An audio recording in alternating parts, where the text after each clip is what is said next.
Part 49. The Prince longs for me every night after mastering thought reading. Author, Gongzi Yun Si. Chapter 481. At this time, the first person she thought of was him. He was a martial arts expert, and he should be able to easily deal with the kidnappers. But the carriage suddenly stopped, and then someone carried her body. After several twists and turns, she heard the sound of the door opening. Before Su Qingqing could react, her body was thrown heavily onto the bed, without any mercy. Su Qingqing struggled to sit up, but her hands were tied and she couldn't sit up at all. Then she found a hand suddenly touching her face. The cool touch was like being entangled by a snake, which made her sick. Because she was blindfolded, it was pitch black in front of her eyes, and she couldn't see anything, so she couldn't see who the other person was. The hand didn't mean to stop, and the finger touched the corner of her mouth, and the finger actually tried to go in. She frowned and shook her head desperately, trying to stop the finger, but her chin was suddenly pinched hard, and she gasped in pain. The jaw was pinched tightly, and the unscrupulous exploration and entanglement made her extremely sick. It also made her know that the other party was a gangster. Thinking that she would fall into the hands of a gangster, her reputation would be ruined first. Su Qingqing was terrified when she thought that her reputation would be ruined. The most important thing for a woman is her reputation. If she loses her reputation. Suddenly, the cloth strip in her mouth was pulled out, and the black cloth on her eyes was also pulled off. She was blindfolded for too long, and suddenly it was pulled off. She closed her eyes for a while, feeling a little uncomfortable. Su Qingqing, can you still refuse me this time? This voice is too familiar. She has been harassed all the time recently, and she will never forget it. Mei Yisai. Su Qingqing widened her eyes and saw Mei Yisai's obscene face. She struggled to free her chin from the clamp. Mr. Mei, you dare to kidnap me. Why shouldn't I dare? Mei Yisai lowered his eyes to look at Su Qingqing's beautiful face, and touched her face again, playing with her face. His hand passed over her neck and came to her collar. When he looked up at Su Qingqing, he smiled proudly. Not only do I dare to tie you up, I also dare to sleep with you. When you become a withered flower, I will see how you can still act so high and mighty. As he spoke, he exerted force on his hands, and the collar of his clothes was pulled open, revealing the pink underwear inside. The thin straps looked even more attractive on his snow-white skin. Su Qingqing had never encountered such a situation before.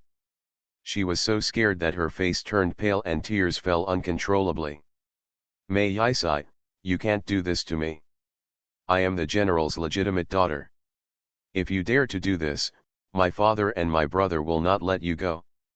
Mei Yisai heard it as if he had heard a joke.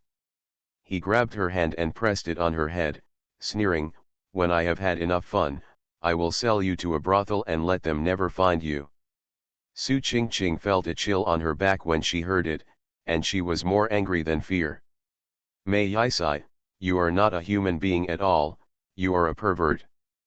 Pervert? You should scold me later. Mei Yisai lowered his eyes and looked at her body, and his breathing suddenly became rapid. Su Qingqing noticed Mei Yisai's move and struggled even harder. Tears flowed from the corners of her eyes like beads from a broken string because of fear. Mei Yisai, don't touch me, do you hear me? The more you cry and struggle, the more excited I am. It's much more interesting and exciting than those women who offered themselves to me to play with. Mei Yisai said, and his hand came to her waist, grabbed the belt and pulled it hard, and untied the belt in 2 or 3 seconds. When Mei Yisai leaned over and kissed her neck, Su Qingqing opened her mouth and bit his neck hard, biting it tightly and not letting go. Blood flowed out instantly. Mei Yisai screamed in pain, and when he struggled to break free, a large piece of skin was bitten off from his neck.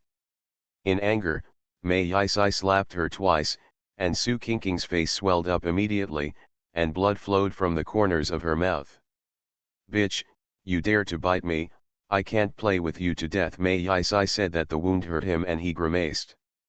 Su Qingqing was terrified, but now she could only hold on, not letting her reputation be ruined. "If you dare to touch me, I will bite you to death." She was still slapped twice, 2 slaps in anger. Su Qingqing couldn't bear it at all, she only felt a burning pain on her cheeks, her head was dizzy, and she felt like she was going to faint at any time. Mei Yisai covered his neck, the pain was unbearable, so he had to leave in embarrassment. Su Qingqing heard the door close, and fell back on the bed as if exhausted, puffed a few times, and spit out the blood in her mouth. She lay on the bed for a long time, still feeling dizzy, and finally couldn't hold on and fell asleep. At this time, the general's mansion was in chaos. Caixia searched for the young lady for a day but couldn't find her, so she had to cry and go back to the mansion to tell the young master that the young lady was missing. When General Su heard that his daughter was missing, he immediately took people to search from house to house. Caixia cried out of breath, "It's all my fault. I didn't take care of the young lady. It's all my fault." Su Changfeng yelled irritably, "What's the use of crying?"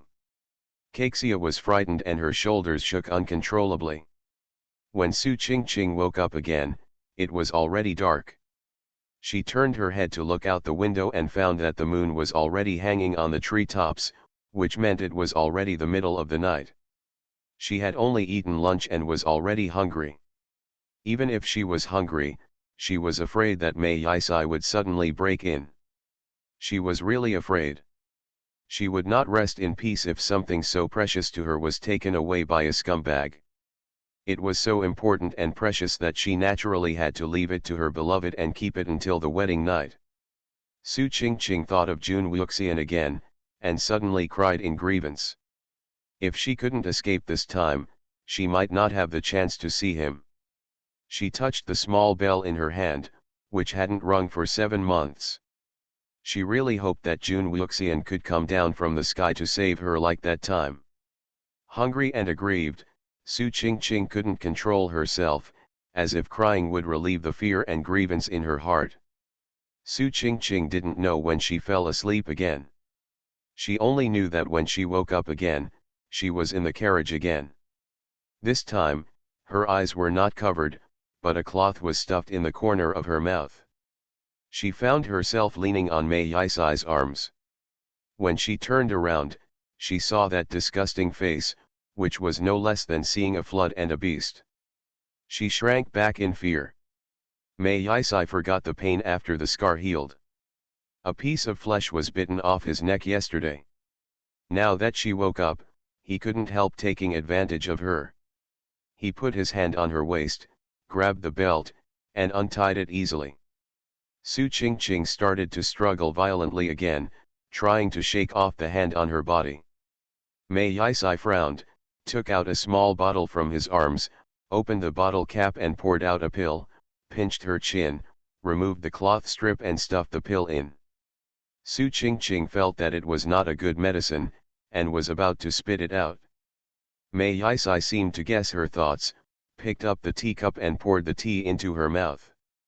The pill was washed into her throat by the water, and she couldn't spit it out even if she wanted to. Mei Yisai leaned close to her ear and said ambiguously, "This is a good thing that can make you ecstasy." Su Qingqing immediately guessed that the medicine she was forced to swallow just now was an aphrodisiac. Her face looked a little bad and turned pale because of fear. Then it turned red because of the effect of the medicine. She found that her body was hot, getting hotter and hotter, as if she was in hot water, and she felt extremely uncomfortable. Mei Yisai couldn't bear it anymore, and began to untie his belt. After taking it off, he took off her clothes. Women's clothes are complicated. It took a long time to take off the outer clothes, and then the middle clothes. When he saw the pink underwear inside, his eyes were wide open. Just when Mei Yisai wanted to take off the last piece of underwear, he suddenly felt a huge pain, which made his face pale and extremely painful. He looked down and found that the culprit was Su Qingqing, who was still so dishonest even after being drugged. Su Qingqing stared at Mei Yisai, holding on to the last bit of clarity. "You dare to touch me again." Mei Yisai was in so much pain, it hurt more than biting his neck. In anger, he picked up the dagger on the table, pulled out the knife, and slashed towards the face. Su Qingqing only felt a burning pain on her face, which was more painful than the few slaps she received yesterday, and it hurt so much that she couldn't breathe. She had been spoiled since she was a child. How could she have suffered such a pain?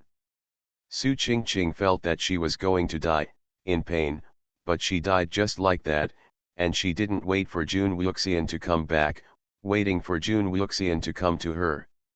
She was so unwilling.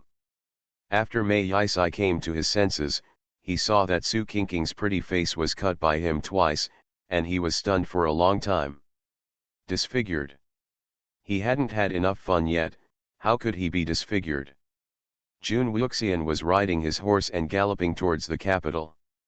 When he passed by a carriage, he felt the feeling of interest. But the carriage ran away while he was stunned. He looked back at the carriage and frowned. How could Su Qingqing be in that carriage? Jun Wuxian retracted his sight and continued on his way. After running about a mile, he suddenly tightened the reins and turned his horse to chase after her. Mei Yisai was like a madman at this time.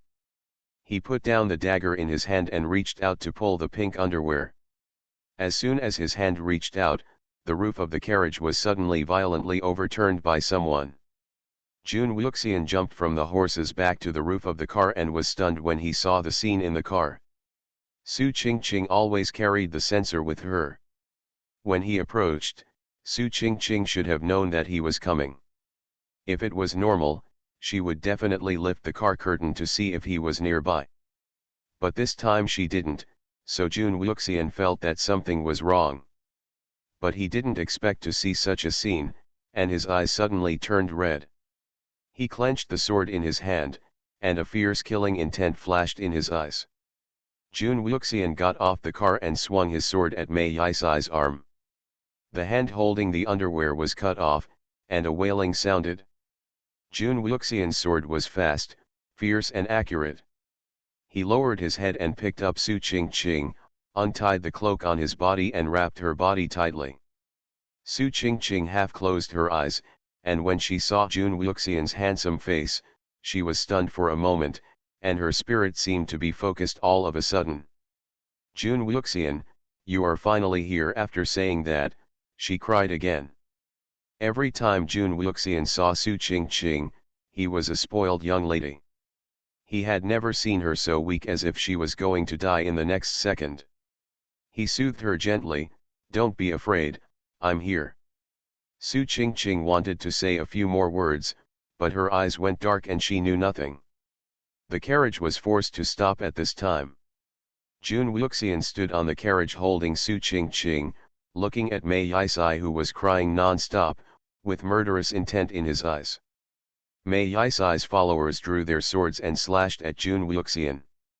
Jun Wuxian surrounded Su Qingqing with one hand and held his sword with the other hand, but he killed several followers with just one move. Mei Yisai saw that his guards were so easily killed by the man in front of him, and he didn't even have the last support. Jun Wuxian raised the long sword in his hand and pointed it directly at Mei Yisai, frightening Mei Yisai and shouting angrily, You can't kill me, my father is the minister of the dynasty, if you kill me, you won't live. Good night, babies. Please support Ya with monthly tickets and recommendation tickets. The prince longs for me every night after mastering thought reading. Author, Gongzi Yun Si. Chapter 482. At this time, the first thing she thought of was him. He has great martial arts skills and should be able to easily defeat the kidnappers. Only. The carriage suddenly stopped, and then someone picked up the body. After twisting and turning, she heard the sound of the door opening. Before Su Qingqing could react, her body was thrown heavily onto the bed without any sympathy. Su Qingqing struggled to sit up, but her hands were tied and she couldn't sit up at all. Then she found a hand suddenly touching her face, with a cool touch. It felt like being entangled by a snake, which was disgusting. Because he was blindfolded, his eyes were completely dark and he couldn't see anything. Naturally, he couldn't see who the other party was. The hand didn't mean to stop.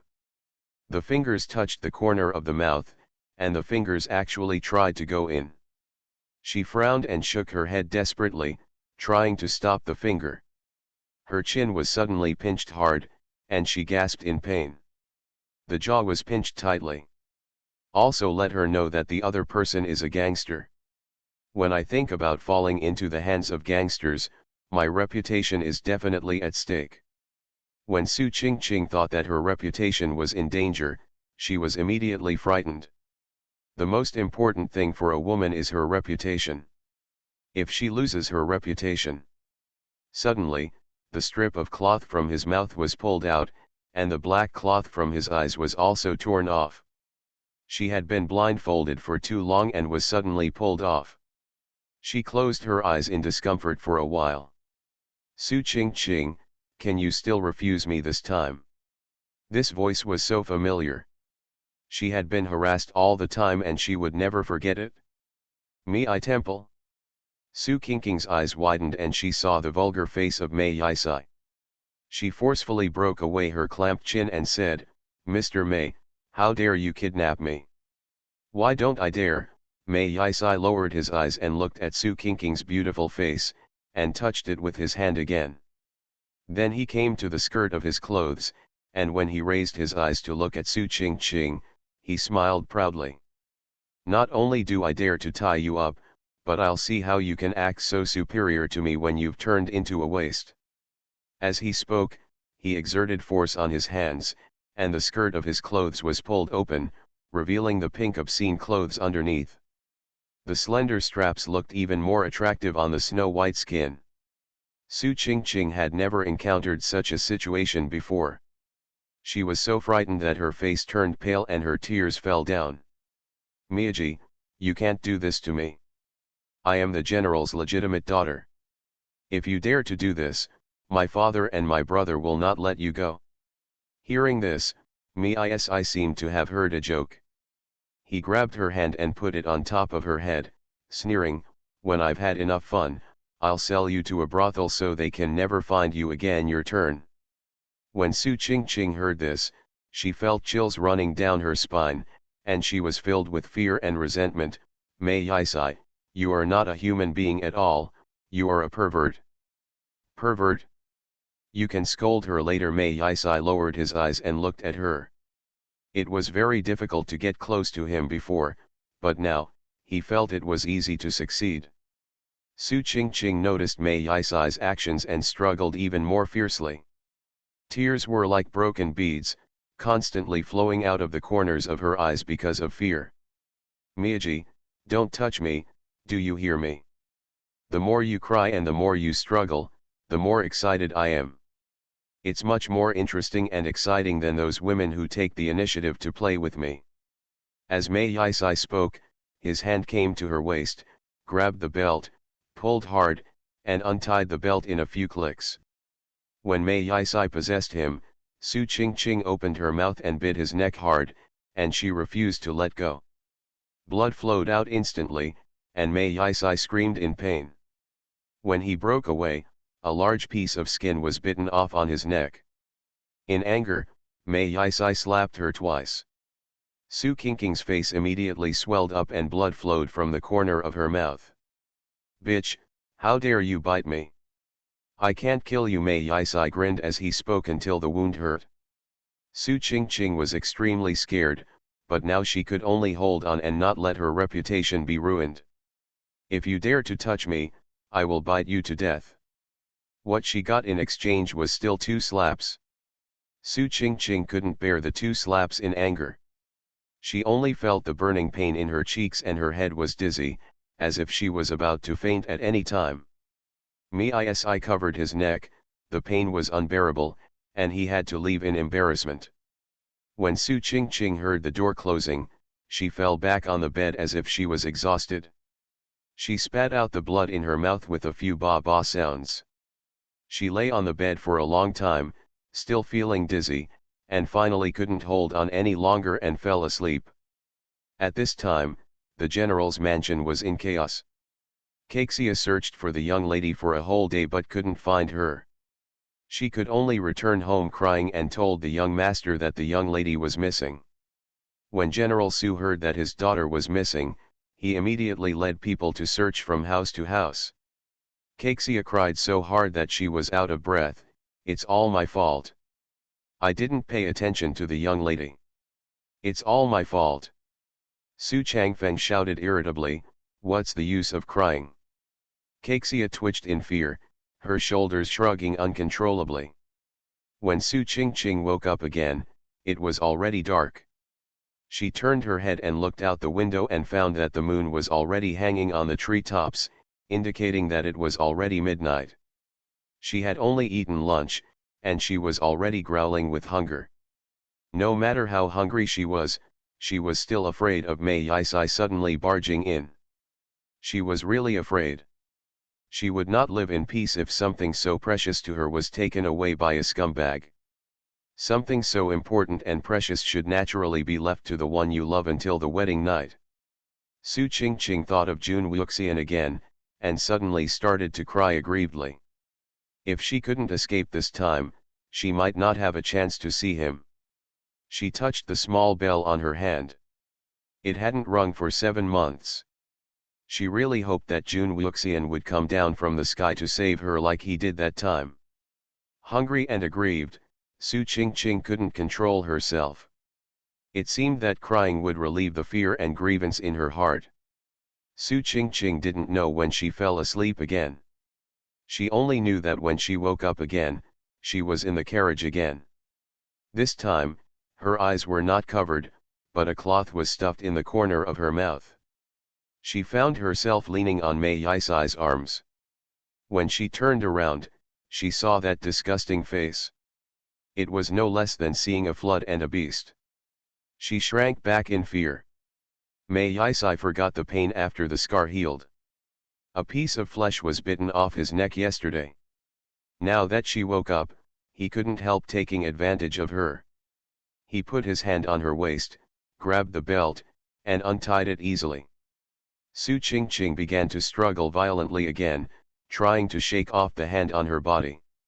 Mei Yisai frowned, took out a small bottle from his arms, opened the bottle cap and poured out a pill, pinched her chin, removed the cloth strip and stuffed the pill in. Su Qingqing felt that it was not a good medicine, and was about to spit it out. Mei Yisai seemed to have guessed her thoughts, picked up the teacup and poured the tea into her mouth. The pill was washed into her throat by the water, and she couldn't spit it out even if she wanted to. Mei Yisai leaned close to her ear and said ambiguously, "This is a good thing that can make you ecstasy." Su Qingqing immediately guessed that the medicine she was forced to swallow just now was an aphrodisiac. Her face looked a little bad and turned pale because of fear. Then it turned red because of the effect of the medicine. She found that she was hot, getting hotter and hotter, as if she was in hot water, and she was extremely uncomfortable. Mei Yisai could no longer bear it, and began to untie his belt, throw away his outer robe, and take off her clothes. Women's clothes are complicated. It took a long time to take off the outer clothes, and then the middle clothes.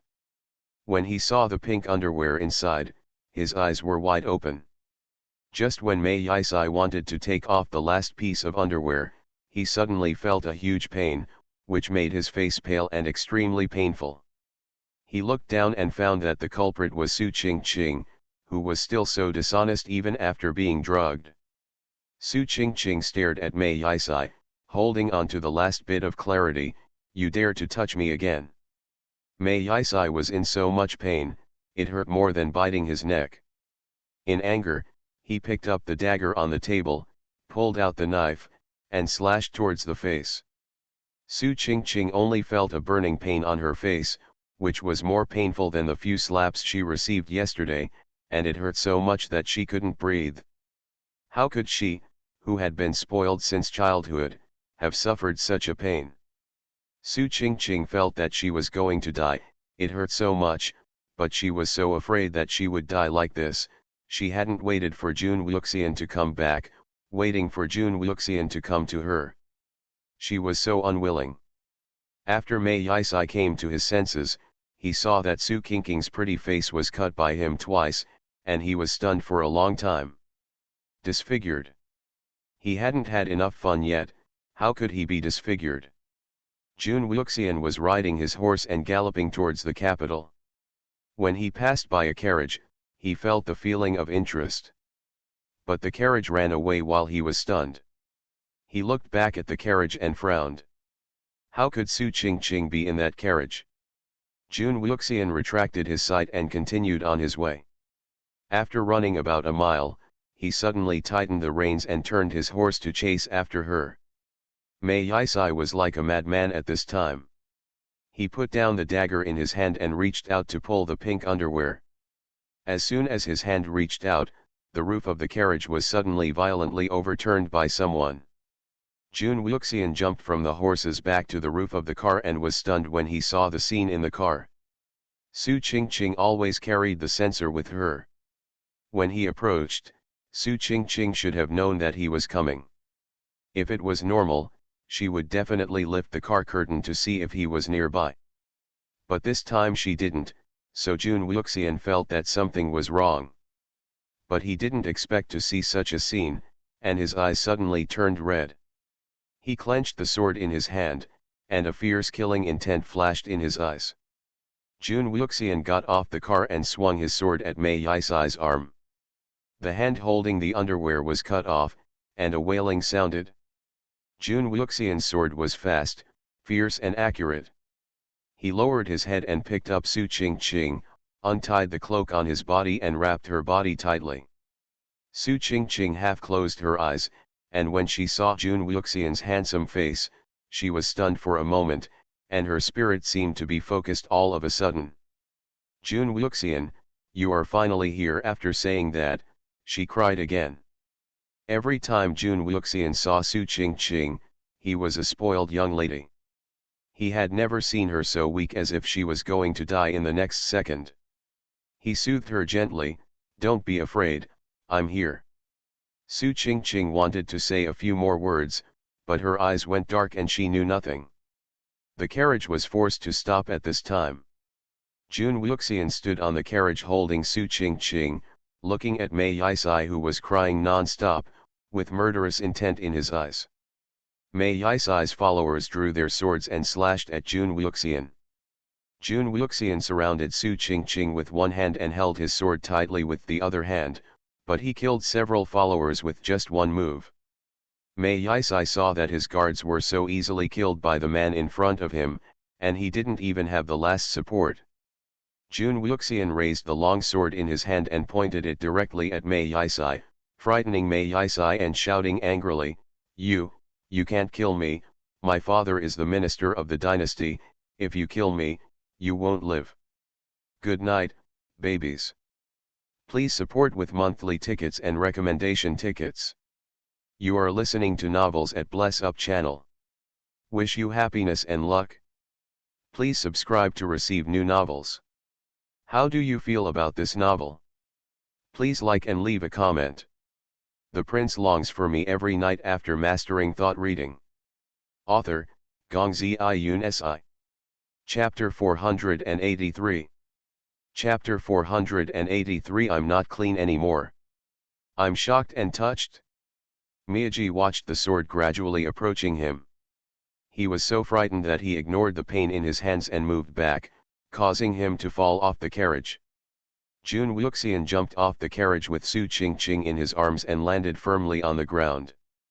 When Chu Zhao rushed over, he watched his master kill so many people with one move, without even waiting for him to deal with it. Seeing the master holding a man in one hand and holding a sword in the other, I wanted to share the burden for him. Master, I came down to kill him. Jun Wuxian said, I'll come in person. If Miyasi was not afraid of death, he would have fainted from the pain. Seeing that the visitor showed no sign of fear, he continued, My mother is Mrsjoming, you can't kill me, I can give you money, a lot of money. Jun Wuxian sneered, so what if your father is a minister? So what if your mother is Mrsjoming? Even if the Emperor of Daxia dares to hurt her, I will kill her. After saying that, he swung his sword and crippled the lower half of Miazi's body, and howled like a slaughtered pig. Then came the face, with 2 cuts on each side, and 2 bloody crosses appeared on his face. The howling sounds were louder and louder than before, and finally ended with Jun Wuxian's last sword blow. The official road suddenly became unusually quiet. Throw away the mass grave. After Jun Wuxian finished speaking, he wiped the sword clean and put it back into the sharpener, then carried Su Qingqing on his horse and rushed to the nearest inn. Chu Zhao looked at Mi Temple on the ground and snorted, "How dare you touch my master's people if you don't want to touch anyone? Aren't you looking for death?" Chu Zhao did his job neatly, and it didn't take long to throw all 6 people into the mass grave. There are mountains nearby, and there are many wild animals. After one night, there will be no corpses left. Jun Wuxian found an inn to settle down in, and then asked the waiter to ask for a doctor. Before the doctor came, Jun Wuxian simply treated the wounds on Su Qingqing's face. The wounds were a bit deep, so he didn't dare to use force for fear of hurting her. When cleaning the bloodstains, he found that Su Qingqing's neck was red, and the exposed skin was also unusually crimson. There were fine beads of sweat on his forehead. At this time, the waiter and the doctor knocked on the door and came in. "Sir, the doctor is here." Jun Wuxian raised his head and glanced at the doctor. He was an old man about 50 years old. He stood up to make room for the doctor. After some diagnosis and treatment, the doctor prescribed a lot of medicines, including anti-aphrodisiacs. It was also at this time that Jun Wuxian knew that Su Qingqing was acting like this because of the love potion. When the doctor was applying medicine on his face, Jun Wuxian frowned at the doctor's actions. "Be gentle, she's afraid of pain." I understand the doctor tried his best to be gentle, but in Jun Wuxian's eyes, the force was still too much. "I come."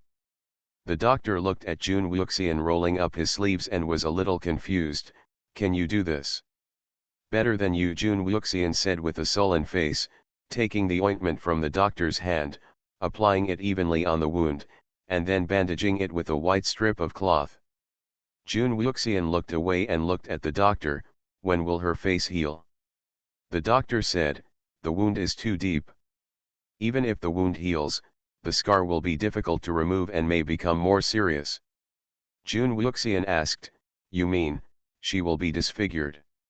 "Sir, you have also seen that the wound is very deep. The only thing that can be done is to make the scar lighter so that it will not be so scary," the doctor said cautiously. Jun Wuxian snorted coldly, "You're not good at medical skills, why are you still making excuses? The doctor is also a well-known doctor here." He was told that his medical skills were not good and he immediately became unhappy. "Sir, I have been practicing medicine for 30 years and have seen all kinds of difficult and complicated diseases. But this girl is seriously injured. I'm afraid no one in this world can make her recover as before." Jun Wuxian didn't want to talk nonsense. "Chu Zhao, send the doctor out." Chu Zhao sent the doctor out, but the doctor cursed and expressed dissatisfaction. When he came out of the inn, Chu Zhao paid double the consultation fee, and then the doctor showed a smile and left. It was already dark when Su Qingqing woke up, and a few candles were lit in the room. She slowly opened her eyes and looked at the unfamiliar top of the bed, when a familiar voice suddenly came to her ears, "Are you awake?" Su Qingqing turned her head and saw Jun Wuxian sitting by the bed. She blinked her almond-shaped eyes twice, fearing that she was hallucinating. "You should be hungry now. I'll ask Chu Zhao to bring the food." Jun Wuxian stood up and came to the door, opened the door and said, "Bring the food." Chu Zhao responded and turned around to serve the food. When Jun Wuxian returned to the bedside, he saw Su Qingqing crying, and crying very sadly. He picked up the handkerchief on the side and wiped her tears. What's wrong? Does the wound hurt? Su Qingqing had never cried more tears in her life than in the past 2 days, but she couldn't help it. When she thought of what Mei Yisai had done, she felt disgusted and aggrieved. She cried and looked at Jun Wuxian. Am I not clean anymore? Jun Wuxian paused in wiping away his tears, and when he saw her tear-stained look, he felt a little distressed. Nonsense. But, I was. Su Qingqing just thought about it for a moment, and tears fell down. I came in time, don't think too much. Jun Wuxian did come in time, and did not let Mei Temple succeed. Fortunately, he arrived in time, otherwise the consequences would have been disastrous. Su Qingqing cried because Mei Yisai touched her and took off her clothes. She has never been treated like this before. Su Qingqing stopped crying, and Jun Wuxian seemed to have seen her wearing obscene clothes. Seeing that she was still crying, Jun Wuxian said, "Forget all this, do you hear me?" Su Qingqing cried a few times, as if she thought of something. She looked at Jun Wuxian with tears in her eyes. "I want to take a bath, it's too dirty." At this time, Chu Zhao walked in with food. When he walked to the bed, he glanced at Su Qingqing and said, "It's over, this is going to be disfigured." After he put down the food, he retreated to the door and stood guard. Jun Wuxian said, "Wait until you finish eating before taking a shower." Su Qingqing looked at the delicious food. She would be very hungry after not eating for 2 days and 1 night, but she still insisted on taking a shower first. "I want to take a shower now." Jun Wuxian had no choice but to change his hairstyle. "Okay." He told Chu Zhao, "Prepare hot water." Su Qingqing hurriedly made a request, put some fresh petals to remove the disgusting smell, and add some essential oil. Jun Wuxian said, "Did you hear that?" "My subordinates heard it." Chu Zhao turned around and went to prepare hot water. After preparing the hot water, Su Qingqing walked to the tub with Jun Wuxian's support. After Jun Wuxian left, Su Qingqing took off all her clothes and sat in the tub. Looking at the tub filled with fresh flower petals, she couldn't help crying again. Jun Wuxian waited outside for a long time, but when Su Qingqing didn't come out, he knocked hard on the door. "Su Qingqing? Su Qingqing?" After a while, Su Qingqing didn't come to open the door. He didn't say, "If you don't open the door, I'm going to kick it down." There was still no movement inside, so Jun Wuxian kicked the door open, only to hear a loud bang. He didn't care about anything else and strode in. He went straight to the screen and saw Su Qingqing huddled in the water. "I thought something happened to you." Jun Wuxian saw several blood stains on Su Qingqing's neck, as if they were scratched. He didn't find any traces of injury there before taking a bath. Her most serious injury was on her face, but there were no injuries on her body. When Su Qingqing saw Jun Wuxian coming in, she just instinctively shrank into the water. She said with tears in her eyes, "Can you prepare another bucket of hot water? I'm afraid I won't be able to clean it." Jun Wuxian seemed to have guessed something and didn't say it clearly. He just said, "You can prepare hot water. You have to promise me to get dressed and come out within a cup of tea." Su Qingqing nodded. Jun Wuxian then turned around and went out, preparing another bucket of hot water. Su Qingqing stepped from this bathtub into that bathtub again. The time for a cup of tea passed quickly, and there was another knock on the door. "Su Qingqing, come out quickly." Su Qingqing stayed in the water and didn't want to get out. She could remember that she had promised Jun Wuxian a cup of tea before she came out, so she couldn't break her promise. She stood up tremblingly, wiped her body with a clean towel, then got dressed and walked out. "If you don't come out, I will take you out." Su Qingqing heard Jun Wuxian's impatient voice. She hurriedly took a few steps to open the door, and saw Jun Wuxian lift up and kick him over. Her face turned pale. Fortunately, Jun Wuxian reacted quickly and retracted his leg in time. After a while of embarrassment, Su Qingqing sat at the dining table, looking at the food in front of her, her stomach growling appropriately. Jun Wuxian also wants to know what happened that caused Su Qingqing to suffer this bad fate. If you have anything to say, let's talk after eating. Su Qingqing picked up the chopsticks, picked up the food and put it into her mouth. She chewed twice and pulled the wound, which made her grit her teeth and choke her mouth. It hurt so much. When I spoke just now, I spoke very quietly because I was tired and hungry, and had little strength. My chewing movements were too big when I was eating, which hurt my wound. Jun Wuxian reminded, you should eat enough. Once the wound heals, it won't hurt anymore. Su Qingqing had just been immersed in the grief of being taken advantage of, but now she remembered that Mei Yisai cut her face with a dagger, so wouldn't her face. I want to look in the mirror. Jun Wuxian didn't obey her this time. I'll do it after eating. Su Qingqing had a bad premonition, and she urged, I want to take the photo now. As a result, she was so excited that she pulled the wound again, and it hurt so much that she almost cried. Jun Wuxian frowned, your face is bandaged. Even if you look in the mirror, you can't see anything. Let's eat first, and we can talk slowly after eating. Su Qingqing touched her face, and it was indeed as Jun Wuxian said, even if she looked in the mirror, she couldn't see it. So I decided to listen to Jun Wuxian and eat first. She picked up the chopsticks again, and this time she ate with difficulty, for fear of injuring the wound. Su Qingqing took 2 bites of the food and couldn't help but ask, why haven't you come to the capital for more than half a year? Jun Wuxian answered concisely and to the point, it's something. Su Qingqing continued to ask, then why did you come suddenly again? Come back and look around. Jun Wuxian still answered concisely. Su Qingqing said oh in a low voice, I thought you weren't coming. When Jun Wuxian saw that she had almost eaten, he asked, do you know the person who kidnapped you? Su Qingqing nodded, I know. He came to my house to propose marriage before but I rejected him. I have rejected him several times. He actually dared to treat me like that. I am the general's legitimate daughter. I must tell my father when I go back. Catch him, put him in prison, and then, first disfigure him, and then destroy him.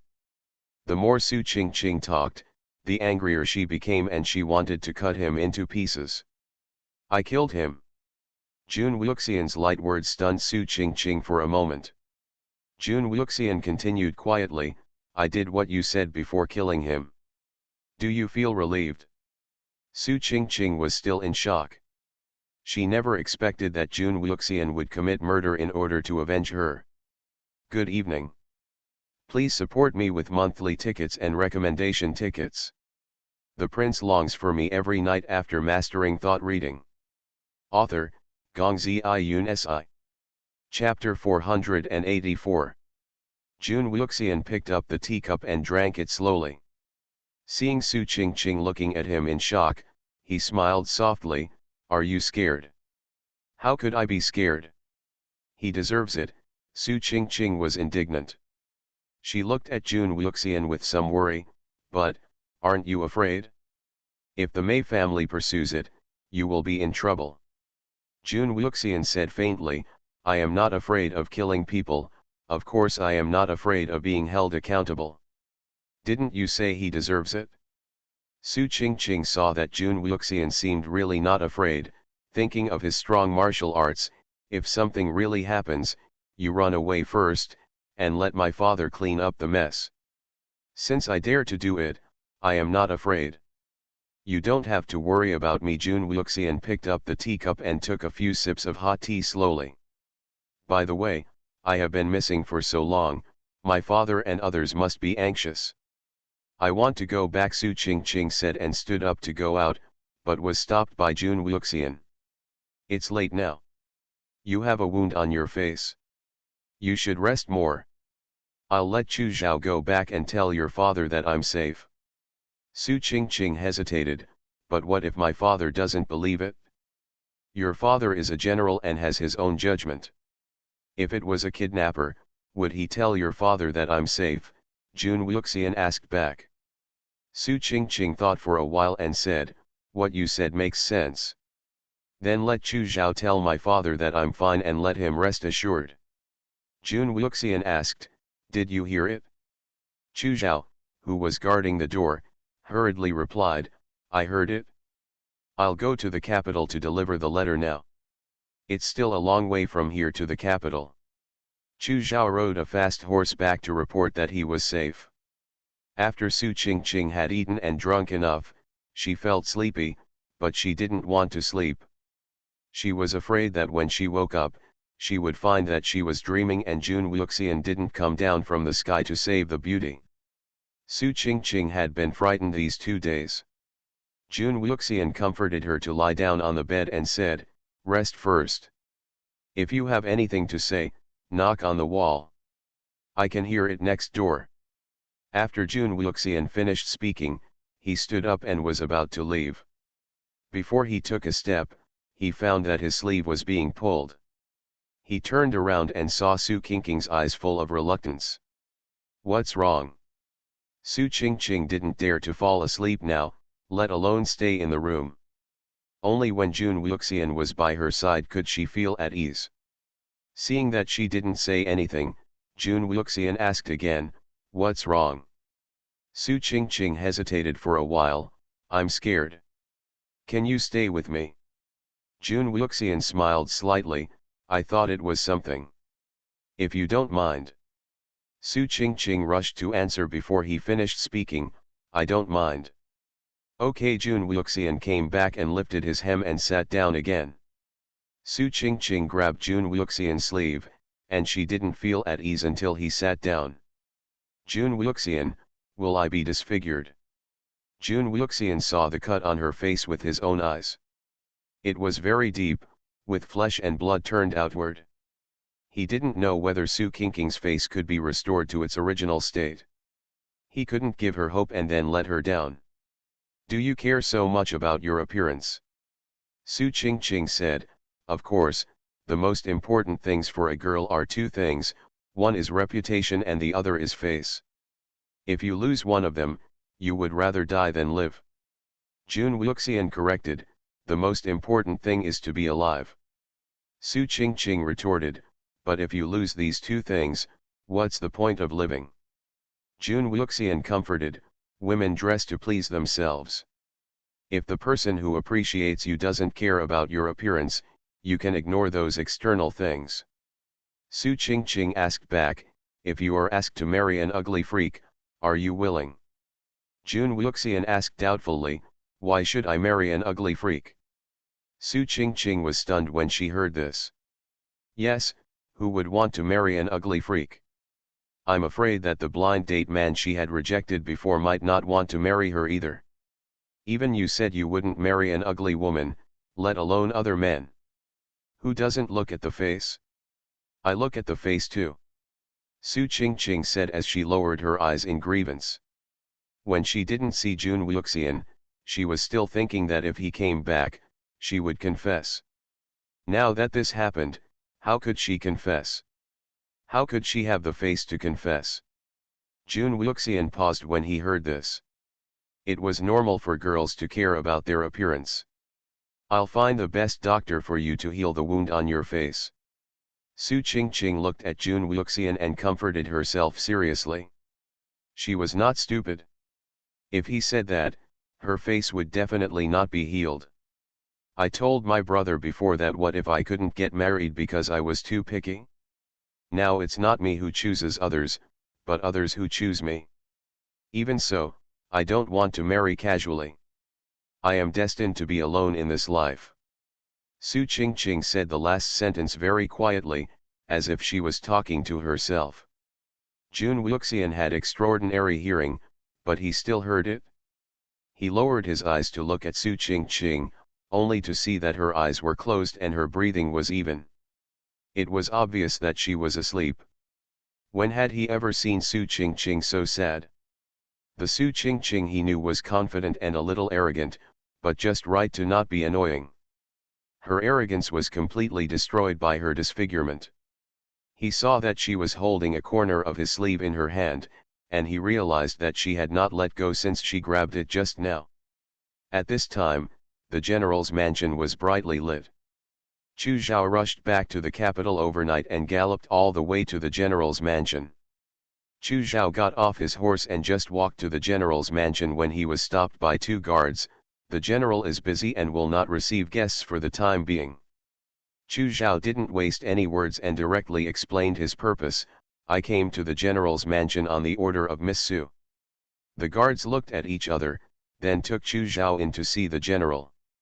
General Su was already in his early 50s, and had been active outdoors on the battlefield for many years, with a healthy wheat-colored complexion.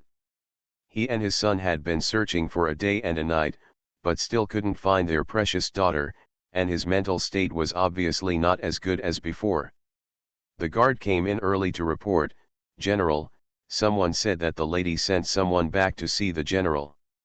When the general heard the news about his daughter, he immediately became alert. "Let him in." Chu Zhao followed the guard in and stepped forward to salute. "General Su, Miss Su asked me to come back and tell General Su that Miss Su is doing well now, so General Su can rest assured." General Su stood up suddenly and asked, "Then where is my daughter? Why didn't she come back and ask you to come back to report?" Chu Zhao replied neither servilely nor arrogantly, "General, rest assured, Miss Su will be back tomorrow, and General Su can ask her in person then." Su Changfeng stepped forward a few steps and asked, "Are you sure my sister is safe now?" Chu Zhao said, "Miss Su is safe now." "What happened?" "It would be better for General Su to ask Miss Su in person tomorrow." After repeated confirmation, General Su believed that his daughter was still fine. The next day, when Su Qingqing woke up, she saw Jun Wuxian sitting by the bed. She found that he was staring at her without blinking, and her face turned red. "Why are you still by my bed?" Jun Wuxian glanced at the large sleeve in her hand. "Look for yourself." Su Qingqing looked at her hand with doubt, and found that her hand was tightly grasping Jun Wuxian's sleeve, and it was pressed under his head. She actually grabbed it all night? Jun Wuxian wanted to go out to wash up when he saw the dawn, but his sleeve was held and pressed by Su Qingqing. He was afraid of waking her up if he tried harder, so he had to continue sitting and waiting for her to wake up. Su Qingqing awkwardly let go of her sleeve and let Jun Wuxian leave. After the two finished washing up one after another, they sat at the dining table to eat. Jun Wuxian took his chopsticks and ate slowly. "After lunch, I'll take you home." Su Qingqing nodded vigorously. "Yes, they must be worried about me." Jun Wuxian picked up a lot of dishes for her. "Eat more, your parents will definitely feel bad when they see you lose weight." "Now, they can't force me to go on a blind date. Who wants an ugly guy?" Su Qingqing ate the dishes picked by Jun Wuxian. After a night of settling down, she still couldn't accept the fact that she was disfigured. Jun Wuxian comforted her, "The most important thing is the inner self. Beautiful skins are all the same, but interesting souls are one in a million, understand?" Su Qingqing felt that the sentence was so familiar, she seemed to have seen it somewhere. Suddenly, she had a flash of inspiration. "I remembered that it was a sentence in the storybook." She looked at Jun Wuxian with doubts. "Where did you hear the sentence from?" Jun Wuxian paused after hearing this, and then perfunctorily said, "I heard it from someone." Su Qingqing didn't believe it. "How come I remember it was a sentence from a storybook?" Jun Wuxian picked up some more dishes for her. "Eat, go back early after eating, otherwise your parents will be worried."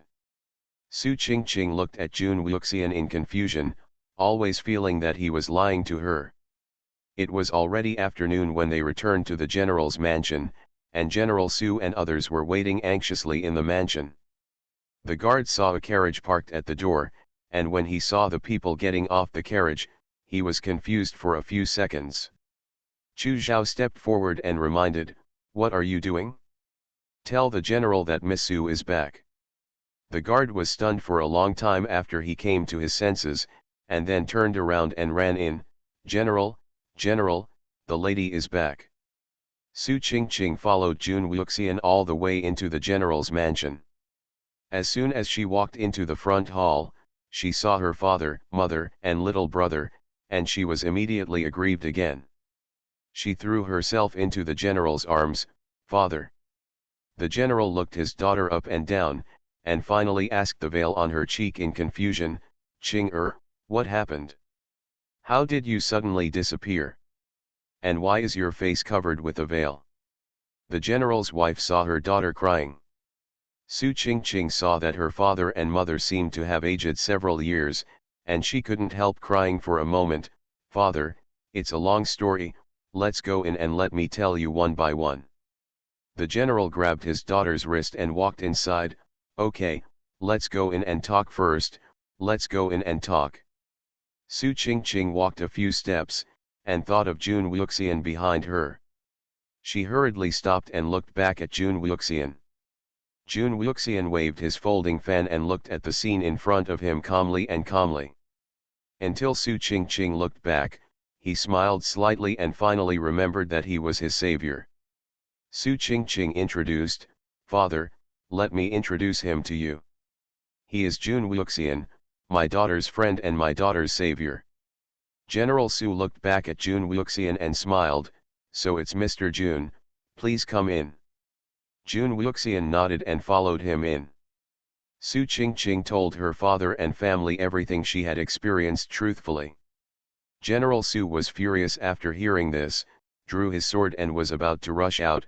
"Mei Yisai, you dared to hurt my daughter, I want to catch him and bring him to justice." Su Qingqing stepped forward to stop General Su and told the truth.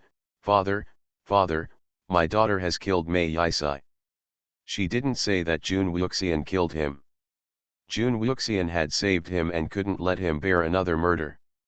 If this matter is exposed, it has nothing to do with Jun Wuxian. Jun Wuxian paused drinking tea, raised his head and looked at Su Qingqing in confusion. "Babies, good night." Seeking monthly tickets and recommendation tickets for support. The prince longs for me every night after mastering thought reading. Author, Gongzi Yun Si. Chapter 485. The general clapped his hands and cheered, "Good kill, such a beast deserves death. Don't be afraid, daughter. With your father here, no one dares to hurt you. It's easy for him to die." Su Qingqing was so moved, daughter knows that father treats her best. The general's wife was frightened after hearing the general process. She hugged her daughter in her arms with heartache, looked at the veil on her cheek and asked, "Qing why are you wearing a veil?" Su Qingqing touched her face and her eyes darkened. "Mother, my face is injured." General Su looked at his daughter with heartache. "Did that beast do it?" Su Qingqing nodded. The general's wife touched her daughter's cheek with heartache. She was careful, afraid of hurting her. "Is it serious? Have you asked the doctor to check it?" Su Qingqing didn't have the heart to tell her mother that she was disfigured, but she didn't want to lie to her mother. If she knew about it in the future, it would be better to tell her directly now. "I've seen it, it might be disfigured." The general's wife was stunned, and even General Su, who was fighting on the battlefield, was stunned. The general's wife reacted and hugged her daughter again. The tears that had just stopped flowed from the corners of her eyes again. "Qing my poor child." General Su shouted, "Why are you crying? As long as Qing is safe, it's a blessing." The general's wife retorted, "What do you know? Girls care most about their faces." Jun Wuxian sat aside and drank tea. Listening to General Su's family's concern for Su Qingqing, he thought of Xiaju, who was also spoiled by the family. After confirming that Su Qingqing was safe and understanding the whole story, Su Qingqing took Jun Wuxian to visit the back garden. This was the first time Jun Wuxian came to her house.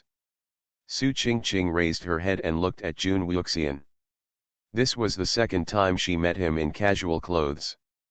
The last time he saw him, he was wearing purple clothes. This time he was wearing moon white, which was also beautiful. Jun Wuxian looked around the general's mansion and noticed someone was looking at him. He looked away and found Su Qingqing staring at him without blinking. "What are you looking at?" Su Qingqing praised generously, "You look good in moon-white clothes." Jun Wuxian laughed softly, "I didn't realize you were so good at praising people." Su Qingqing said in her heart, "Praising people depends on the person, I don't praise people casually." "How long do you plan to stay in the capital?" Jun Wuxian, "Maybe I will leave in a few days." Oh, Su Qingqing was a little disappointed.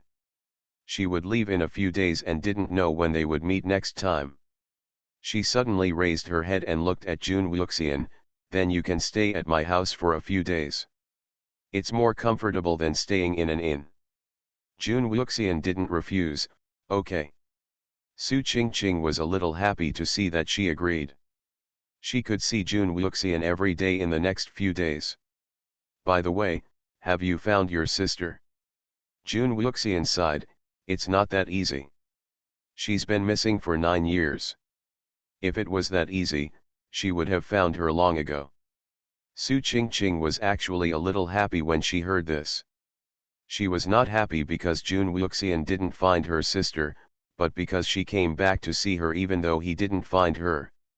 It's indeed a little difficult to find her by yourself, but you will definitely find her. Jun Wuxian didn't explain too much. How could he be the only one looking for Xiaju if she was missing? "My biggest wish now is that she can be safe and sound." Asterisk. Shen Shuwei rode for 8 days in a row, riding the horse and carriage in turn. If she felt pain from riding, she would ride in a carriage. But she learned to be smart. After her skin was severely rubbed on the first time she rode, she took out a sponge cushion from the space and put it on the saddle, so that she could ride for a day. Today, she stayed in the inn again. When it got dark, Shen Shuwei lay on the fence on the second floor, looking at the crescent moon above her head.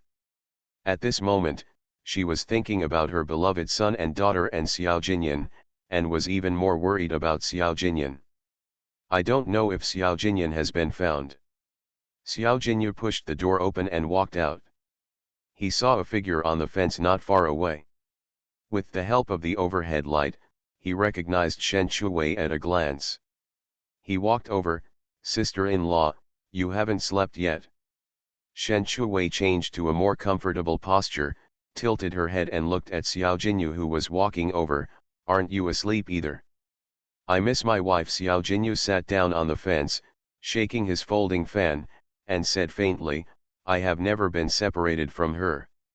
Suddenly I have been separated for so many days. I really miss her."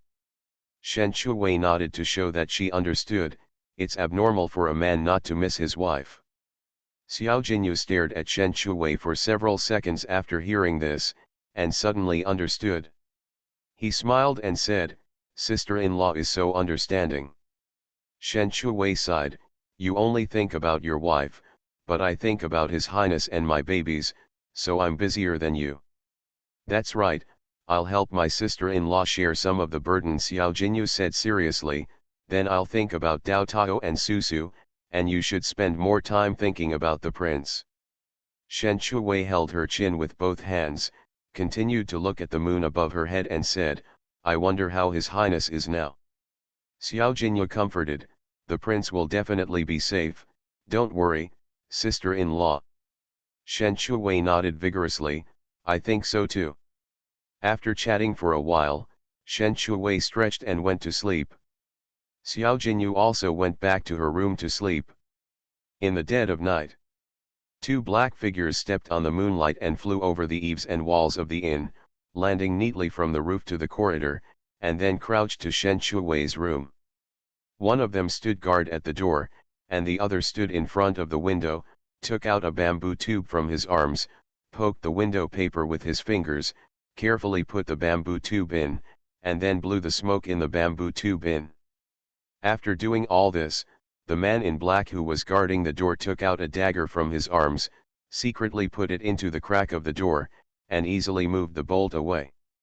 With a slight sound, the man in black took back the dagger and pushed the door open quietly, aiming at the person on the bed. The two men in black looked at each other, drew out their long knives, raised them up, and chopped hard at the bed. Right here, Shen Shuwei, who was originally sleeping, rolled over, took out a dart from the space and shot it at the man in black. She had kept the dart in the space to kill time when she was bored. Ah! Two screams were heard in the dark room. Shen Shuwei took the opportunity to raise her foot and kick the man in black.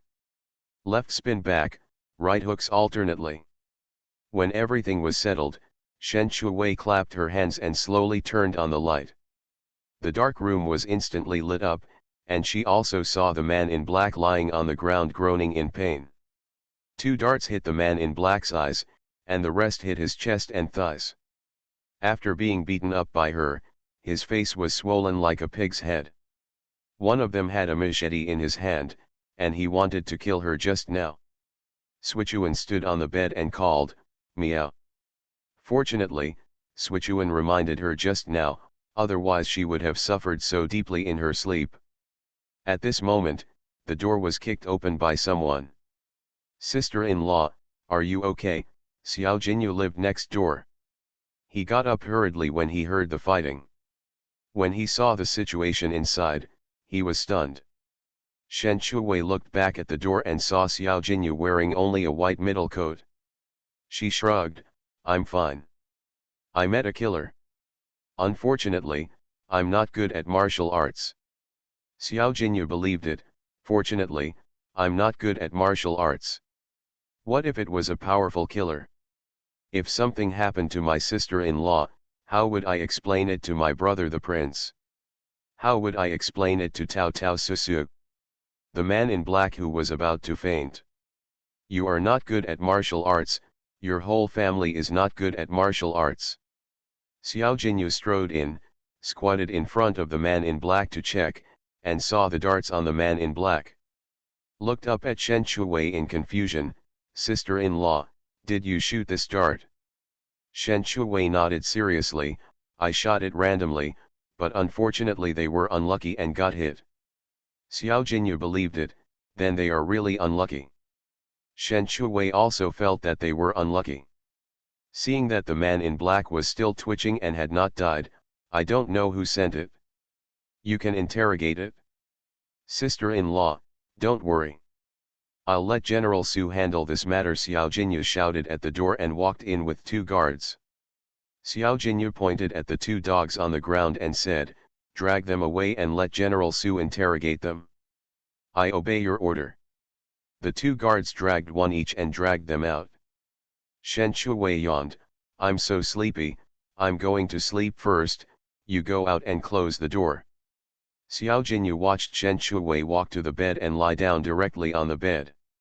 Two killers suddenly broke in, and he could still sleep so calmly. "Okay." After Xiao Jinyu went out, he closed the door. He was a little worried again, so he called two guards to guard the door. When the man in black was in General Su's hands, he was about to interrogate him when he found out that he had committed suicide by taking poison. The next day, Shen Shuwei felt a little sorry after learning about it. Even if she felt sorry, she couldn't stop her pace to Mobei because of the two killers. After breakfast, Shen Shuwei rode on a tall horse. Before getting on, she put a sponge cushion on the seat. Xiao Jinyu came over and stared at the cushion under Shen Shuwei's buttocks curiously, because Shen Shuwei couldn't stand riding a horse for half a day before, but now he can ride for a whole day. Although he is a man, no matter how thick his skin is, he can't stand riding a horse every day. His thighs are rubbed red and it hurts when they get wet. "Sister-in-law, what did you put on? Give me one too." "No problem." Shen Shuwei bent down to untie the bag, took out a new cushion from it and gave it to Xiao Jinyu, "Here you go." "Thank you, sister-in-law." Xiao Jinyu happily pressed the cushion to the front of the horse. After putting the cushion in place, he got on the horse. After sitting on the cushion, he found it was super soft and he didn't feel any pain on the inside of his thigh. He regretted not asking Shen Shuwei for a cushion earlier, and suffered the bumps in vain. Xiao Jinyu was about to whip, and saw what Shen Shuwei was wearing on her face, so he drove the horse over. "Sister-in-law, what are you wearing on your face?" Shen Shuwei introduced, "An anti-sun and dust hooded mask. If you are exposed to the sun every day, your skin will not only become darker, but also dry and peeling. Wearing this will not have these problems." Xiao Jinyu subconsciously touched his face. After dozens of days of wind and sun, his skin was dry and peeling and darker.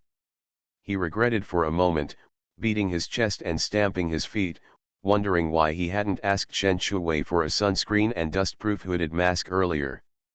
"Sister-in-law, you are so mean that you didn't even give it to me." Shen Shuwei said innocently, "I thought you men didn't care about these things." "Good evening, babies. Please give me monthly votes and recommendation votes. I will write about Jun Wuxian and Su Qingqing later, and their relationship will progress. At present, Jun Wuxian doesn't know that he likes Su Qingqing." You are listening to Novels at Bless Up channel. Wish you happiness and luck. Please subscribe to receive new novels. How do you feel about this novel? Please like and leave a comment. The prince longs for me every night after mastering thought reading. Author, Gongzi Yun Si. Chapter 486. Xiao Jinyu almost shouted with the trumpet, why didn't he care? "I have become ugly, what should I do if my wife dislikes me when I return home?" It's just that the words he said didn't mean it. "I don't care, but if I go back and let my wife see me, it will be time to feel distressed again. If she feels distressed, I will also feel distressed. In order to prevent you and your wife from feeling distressed together, I will give you a sun protection and dust-proof hooded mask." Shen Shuwei opened her treasure bag again, took out the sunproof and dust-proof mask and handed it to Xiao Jinyu. Xiao Jinyu happily took it and said, "Thank you, sister-in-law." Xiao Jinyu put on the anti-dust and anti-dust hooded mask under the guidance of Shen Shuwei. Although it felt a little strange, it was fine as long as it protected against sun and dust. When riding a horse, he often squinted his eyes due to too much dust. Shen Chu shook the gloves in his hand slightly and asked, "Would you like gloves?" Xiao Jinyu raised her hands and took a look. When she was taking a shower, she discovered that her hands and arms were not the same color. "Yes, my hands are all black." Shen Shuwei took out another pair of gloves and handed them to Xiao Jinyu. Fortunately, she prepared not only women's gloves but also men's gloves. Xiao Jinyu put the gloves on his hands, and he didn't forget to praise, "Sister-in-law has so many novelty gadgets, all of which I have never seen before." Shen Chu smiled and said nothing. There were many new things in her space, but there were still many that she hadn't taken out yet. General Su watched every move of the Crown Princess and King Yu not far away, but he just watched without saying a word. Finally, 5 days later, we arrived at the Mobei border. Mobei is the border between Suiyu and Fenqi. If Daxia loses, Suiyu and Fenqi will send their troops south, and Daxia will be in danger. This is also the reason why the Emperor sent General Su. When she arrived at the military camp, Shen Shuwei saw countless white tents, which was really shocking. They were greeted by General Xing. General Su and General Xing talked all the way about this battle. Shen Shuwei only cared about what happened to Xiao Jinyan. "General Xing, has His Highness been found?" General Xing looked at the handsome young man in front of him in confusion. "Who is this?" General Su introduced, "She is the Crown Princess." General Xing immediately clasped his fists and saluted, "My subordinates are here to see the Crown Princess.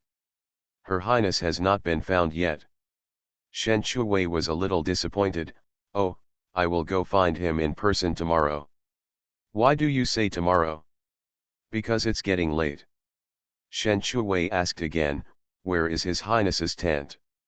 General Xing said, "I will take you there."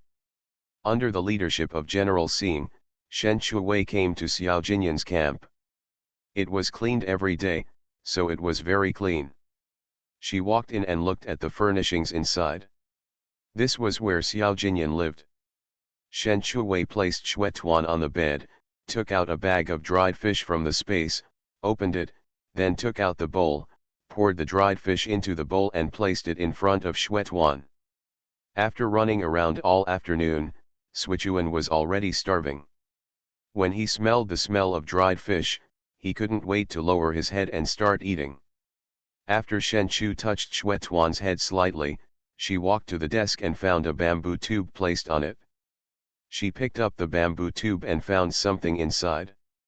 She poured out the contents and found that it was a painting. When she opened it, she found that it was the one she had painted, and it was very, very fragrant. I thought there was something there when I was drawing it before, but now that I'm looking at it, I suddenly find it so astringent. The same goes for Xiao Jinyan. If you keep such private words here, what if someone sees them? Shen Shuwei put the scroll into the bamboo tube and then put it into the space. In the military camp, Shen Shuwei knew Xiao Jinyu and General Su, but they both stayed in the conference hall to discuss how to win. And Qin Xiao, with the dozens of guards he brought, she wasn't very familiar with him. During the dinner, maybe because Shen Shuwei was the princess, the dinner was different from what the soldiers ate. However, for the picky Shen Shuwei, it was still a bit different. She ate some and asked someone to prepare hot water for bathing. After Qin Xiao prepared the hot water, he left and stood guard outside the tent. After Shen Shuwei took a shower, she lay on the bed. She was already exhausted from running all day and wanted to rest early so that she could set out to find Xiao Jinyan tomorrow. Xuetuan was so tired after a day of bumpy driving on the road that he lay down next to Shen Shuwei and fell asleep. Shen Shuwei didn't sleep well that night because she had another dream, and this time the dream was a little different from before. This time, she dreamed of her father, mother, and brother. They all waved to themselves and said, "Xiaju, it's time to go home." In the dream, the silence was a bit scary, and the sounds of Xiaju saying it was time to go home were really scary. Shen Shuwei woke up from her dream, sweating profusely, and found that it was already dawn. She sighed, how could she have such a dream? After breakfast, Shen Shuwei went to find Xiao Jinyan. Xiao Jinyu was going to the battlefield. This was his first time on the battlefield. He was obviously a little excited and nervous, but when he thought that he was replacing the prince's brother, he was no longer nervous. Shen Shuwei held Xuetuan and took Qin Xiao and others on horseback to the place where Xiao Jinyan fell off the cliff. There have been several waves of people looking for Xiao Jinyan, but there has been no news. Shen Chu slightly poked his head towards the bottom of the cliff and took a few glances. He couldn't see the bottom. Xiao Jinyan fell from here. Princess, your highness fell from here. There is a lake below. I have searched around many times, but I still can't find your highness. The person who spoke was one of the young soldiers who were looking for the prince, and he was relatively familiar with this place. Shen Chu said slightly, take us down and have a look.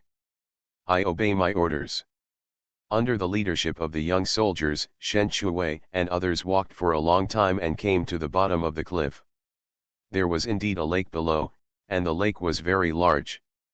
At the other end of the lake was a river, but no one knew where it led to. Shen Shuwei walked along the river and did not forget to ask the young soldiers, where does this river lead to? It leads to the town of Jisaya. I have looked for it, but I have not found any trace of your highness, the young soldier said. Shen Shuwei did not give up after hearing this. Let's go and have a look. I obey your command. The group rode horses to the town of Jisaya.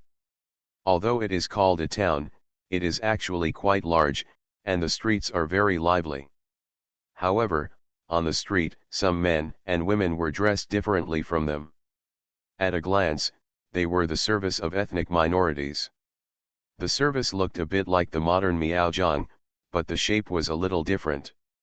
Shen Shuwei got off the horse and looked curiously at the people wearing different clothes on the street.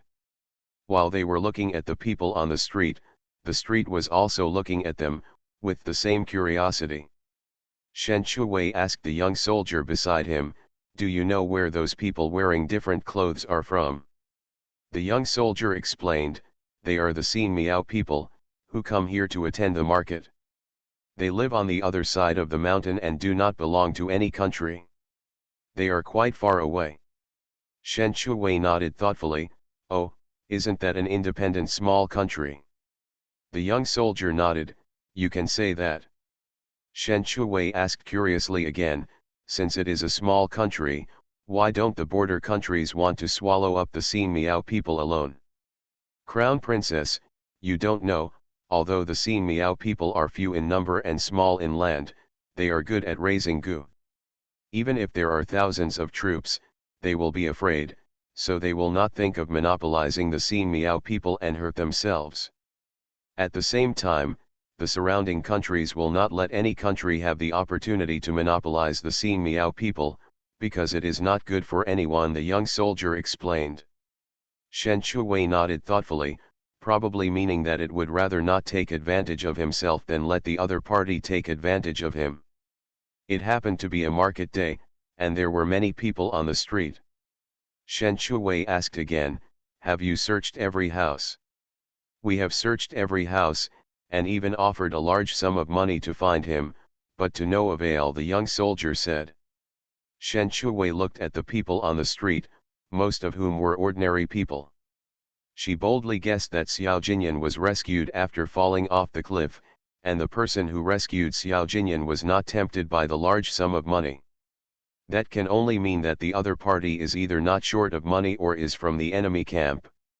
Not right, if it is someone from the enemy camp, after saving Xiao Jinyan, even if they did not write a letter to threaten General Xing immediately, then after these days, they should have threatened General Xing with Xiao Jinyan. Xiao Jinyan personally went to the battlefield to kill the enemy, and everyone knew him. So, he is not an enemy. Shen Shuwei passed by a restaurant. It was lunchtime. She was hungry, not only her, but also the guards who followed her out were hungry. "Let's go in and eat." The crown princess said to go to eat. Of course they had no objection, and they were hungry too.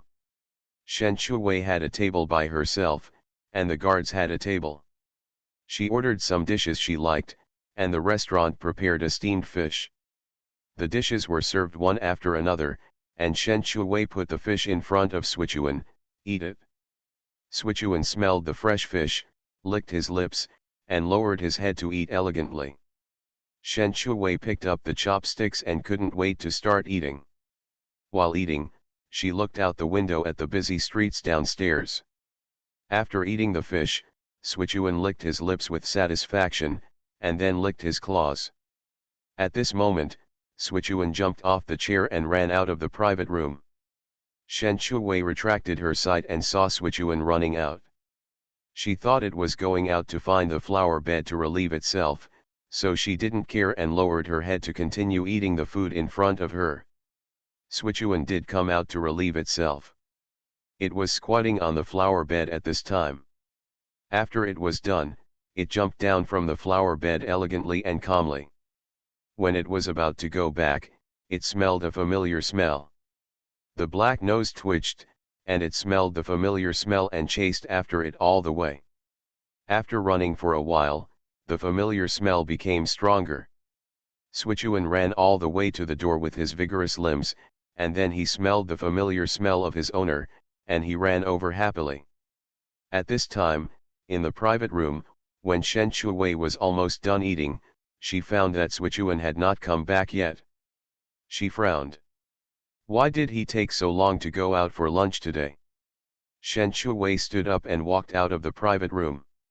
Standing on the corridor, she looked around and didn't see Sichuan. She walked down the stairs with her skirt lifted.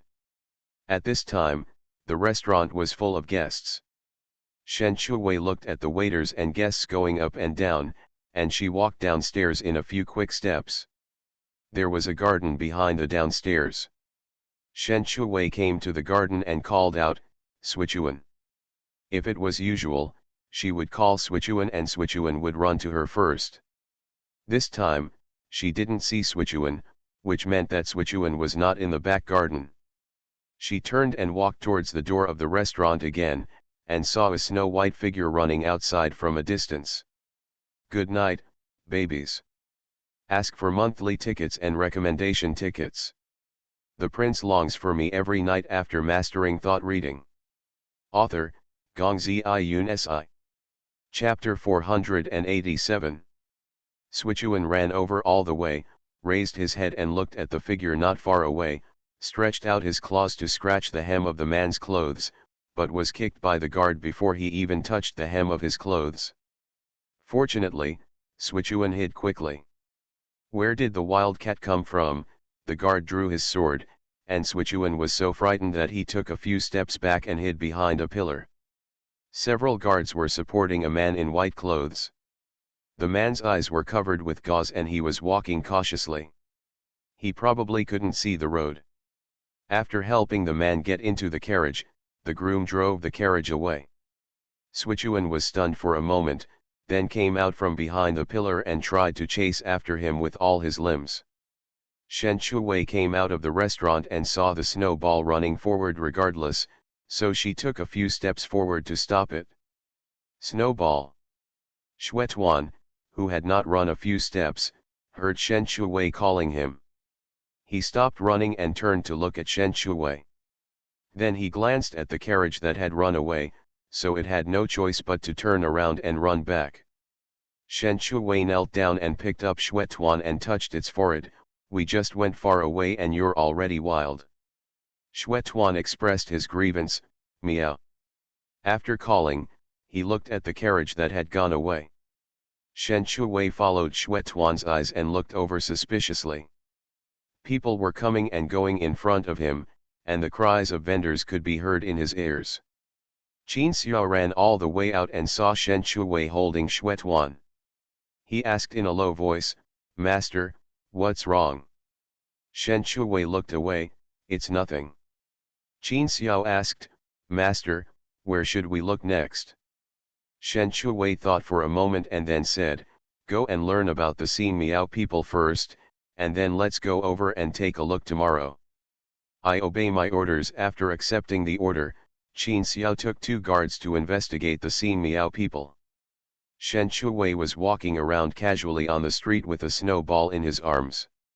The guards behind him followed closely. Shen Shuwei actually likes shopping the most because she can find a lot of delicious food and delicacies she has never tasted before. But the most important thing now is to find Xiao Jinyan, and the delicious food can be eaten later. Xuetuan kept raising his furry head, and his beautiful blue eyes kept looking around. Shen Shuwei also found that the snowball was a little strange today. Normally, he would be nestled in his arms without even bothering to raise his head.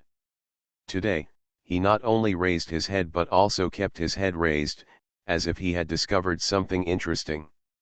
However, after going around for a while, she didn't gain much, so Shen Shuwei hugged the snowball and headed back home. When we returned to the camp, it was already dark and it was past dinner time. Shen Shuwei was not used to the food in the military camp, so she made tomato and egg soup, braised eggplant in oil, and stir-fried bacon with green pepper. By the way, I steamed a fish for the snow dumpling. As soon as the meal was ready, Xiao Jinyu hurried in. Sister-in-law, is there any news about the prince's brother?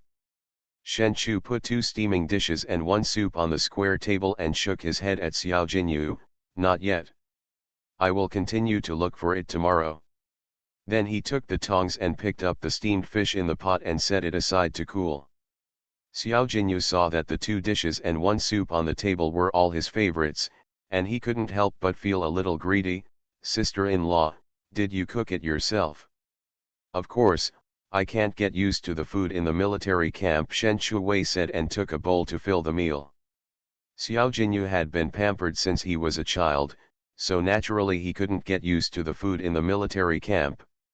He licked his lips and said, Sister-in-law, give me a bowl of rice. Shen Shuwei was a little surprised.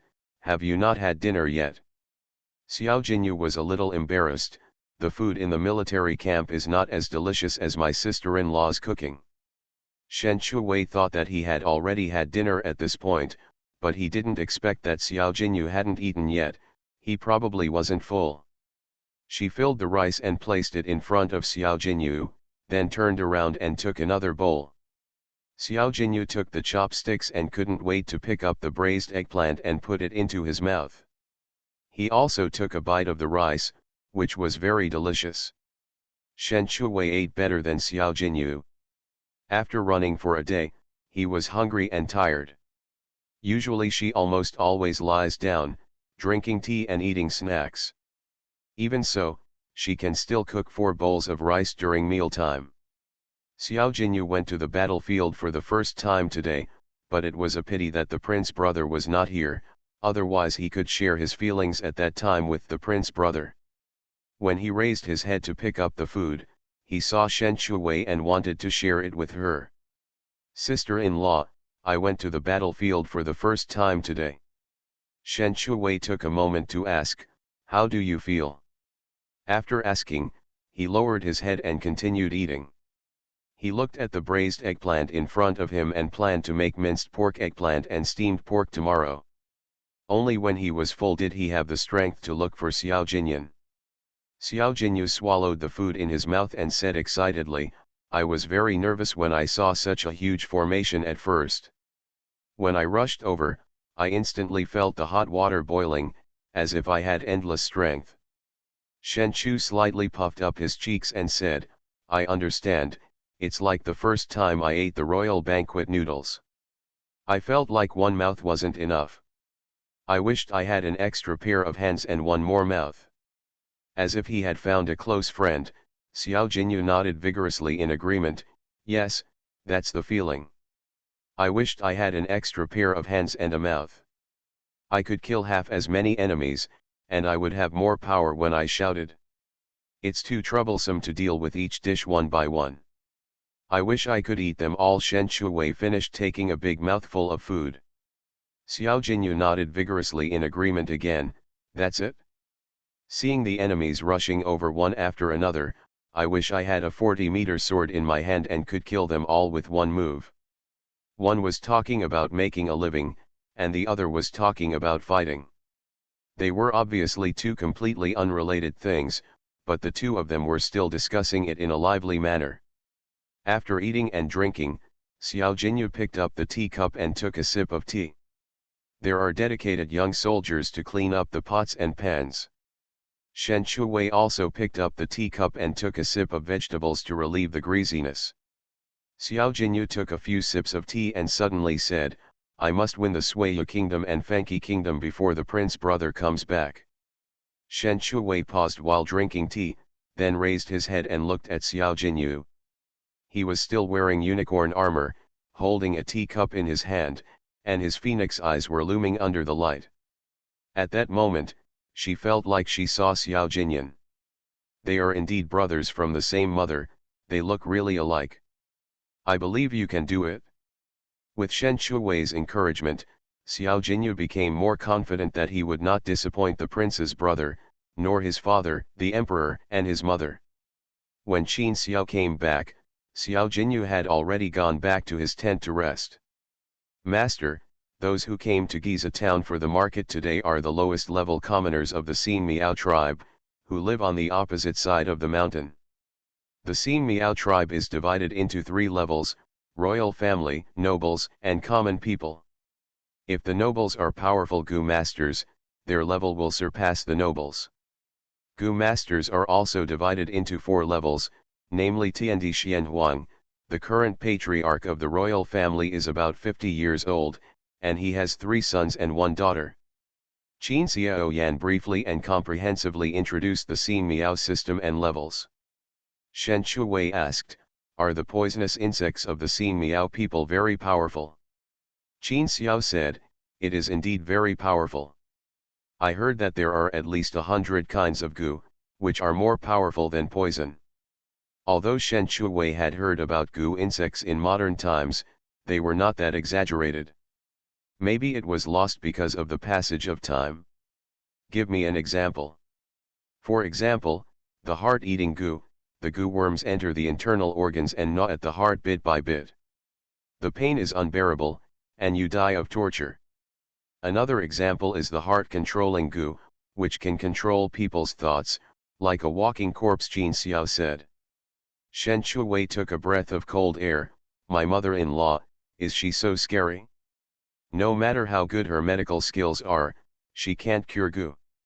Shen Shuwei asked again, is there a solution? Jin Xiao nodded, yes, that's how to remove the poison. Shen Shuwei, is there any difference between you saying it and not saying it? It's like the person who needs to tie the bell to untie it. Others can't do anything. Jin Xiao lowered his eyebrows and thought that what Shen Shuwei said made sense, so the Xin Miao people generally don't dare to offend easily.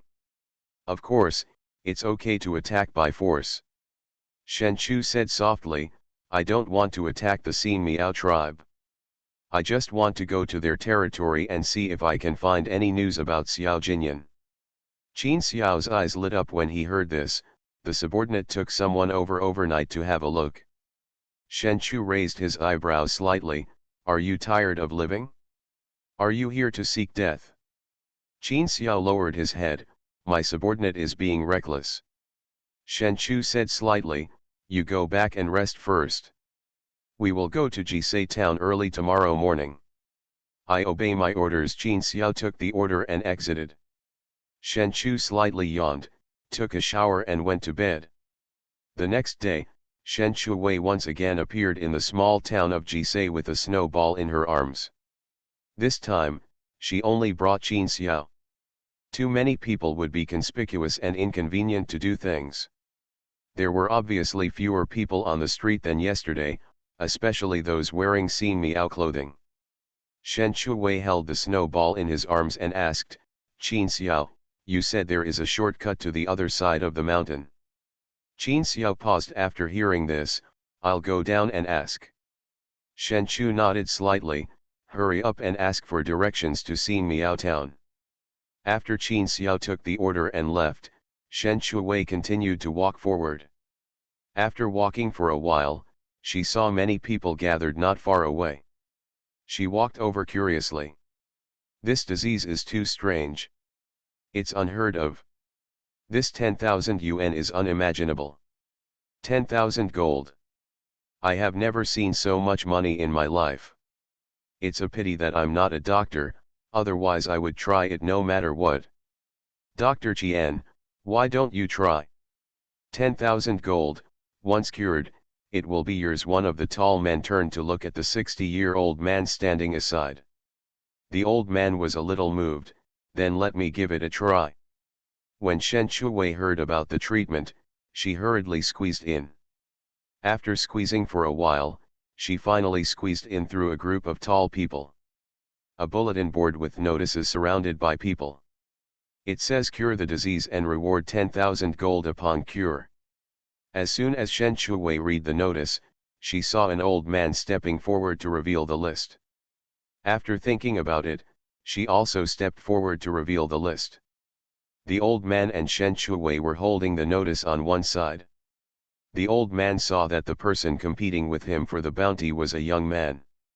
He sneered, you are a little brat, why are you joining in the fun? Shen Shuwei was still wearing men's clothes today, but because her face looked too immature, she was misunderstood as a teenager. Old man, although I am young, I am good at medical skills. When the guard saw two people coming to unveil the list, he asked, which one of you knows the medical skills? The prince longs for me every night after mastering thought reading. Author, Gongzi Yun Si. Chapter 488. The old man snorted, do you even need to ask? I've been practicing medicine for 35 years. How can a child who hasn't even grown all his hair compare to me? The guard looked at the two people who were answering the call. One was an old man and the other was a teenager. In terms of strength and experience, it must be the old man. Then you, please follow me. The old man looked at Shen Shuwei proudly, and then left with the guard. Shen Shuwei watched the old man follow the guard and didn't get angry. At this time, Qin Xiao came over. Master, you can only climb the mountain to the other side of the mountain, and you can take a carriage to the Xinmiao Imperial City, but... Shen Shuwei asked, but what? Qin Xiao said, there are checkpoints to enter the Imperial City. You can't enter without someone in the Imperial City to lead the way or a token. It's so troublesome, it's almost the same as entering the palace. Shen Shuwei looked at the old man and the guard who had already gone far away in the carriage. It seemed that he could only let the guard lead him in. If I had known, I would have stopped them just now. Qin Xiao followed Shen Shuwei's line of sight and saw people and vendors. What happened to the master? Shen Shuwei said, someone from the Imperial City just posted a notice saying that they would treat people and reward them with 10,000 gold. Qin Xiao immediately understood that Shen Shuwei wanted to take the opportunity to go in. Master, do you think the prince is in the Imperial City? Shen Shuwei said faintly, I don't know.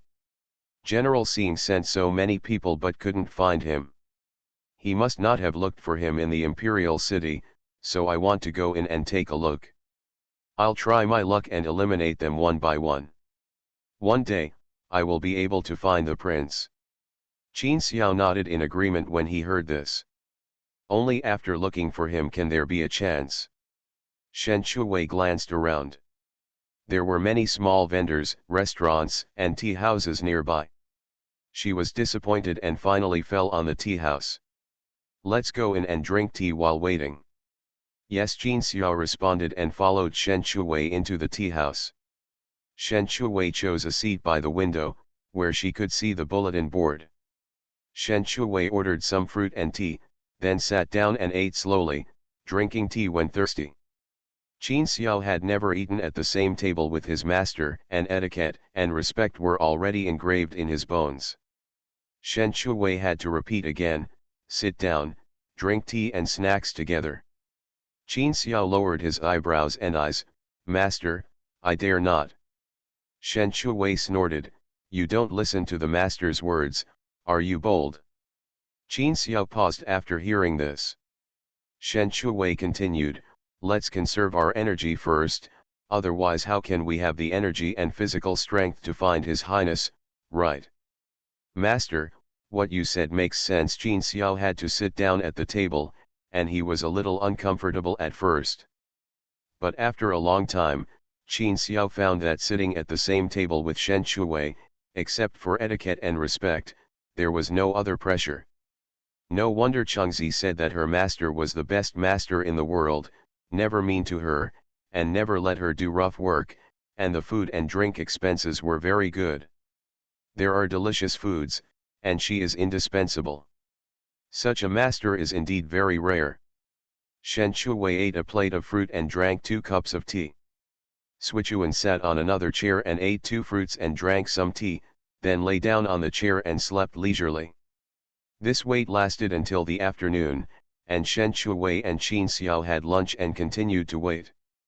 Finally, at noon, they saw the guards post the imperial edict again, indicating that the old man could not cure the disease. Go out and take a look. Shen Shuwei picked up Sichuan and stood up and walked out of the tea house. Qin Xiao took out the silver and put it on the table, then followed him in big strides. Shen Shuwei came to the bulletin board with Sichuan in his arms. At this time, people who were eating melons and watching the excitement gradually surrounded them. Even Dr. Qian, who had revealed the imperial edict before, was there. Some people who were watching the show couldn't help but ask, Dr. Qian, you didn't get the reward. Dr. Qian snorted, what can you get? The patient has a strange disease that can't be cured. If I can't cure it, no one can cure it. It seems that the patient has an incurable disease. I'm afraid no one can get this reward. That's for sure. No matter how long the imperial edict I have revealed has been posted, no one dares to reveal it. As soon as Dr. Qian finished speaking, the people who were watching the show exclaimed, someone has revealed the imperial edict. Impossible. Dr. Qian looked at the imperial edict, and saw the person who had revealed the imperial edict with her in the morning. Shen Shuwei held Sichuan, freed one hand, and removed the imperial edict neatly. Dr. Qian snorted, he is just a young boy, how dare he reveal the imperial edict. The guard also thought that Shen Shuwei was here to make trouble. You are a child, go play somewhere else. The guard said and tried to reach out to grab the imperial edict, but was cleverly avoided by Shen Shuwei. The guard was stunned when he saw the young man in front of him. Shen Shuwei said faintly, since I dare to reveal the imperial edict, I must have medical skills. The ancients said that you can't judge a person by his appearance, and you can't measure the sea by a bucket. Do you understand? The guard was blocked and had no words to refute. After a long pause, he said, if you are a show-off, don't blame me for being rude to you. Shen Shuwei smiled slightly, you have been a little powerless during this period, am I right? The guard was stunned when he heard this. He has been unable to do it when he is intimate with a woman recently. He has never mentioned such a private matter to others. Without taking the pulse, he can be so accurate. How do you know? Shen Shuwei said lightly, your lips are a little black, which is a sign of kidney deficiency. The guard hurriedly asked, then how can it be cured?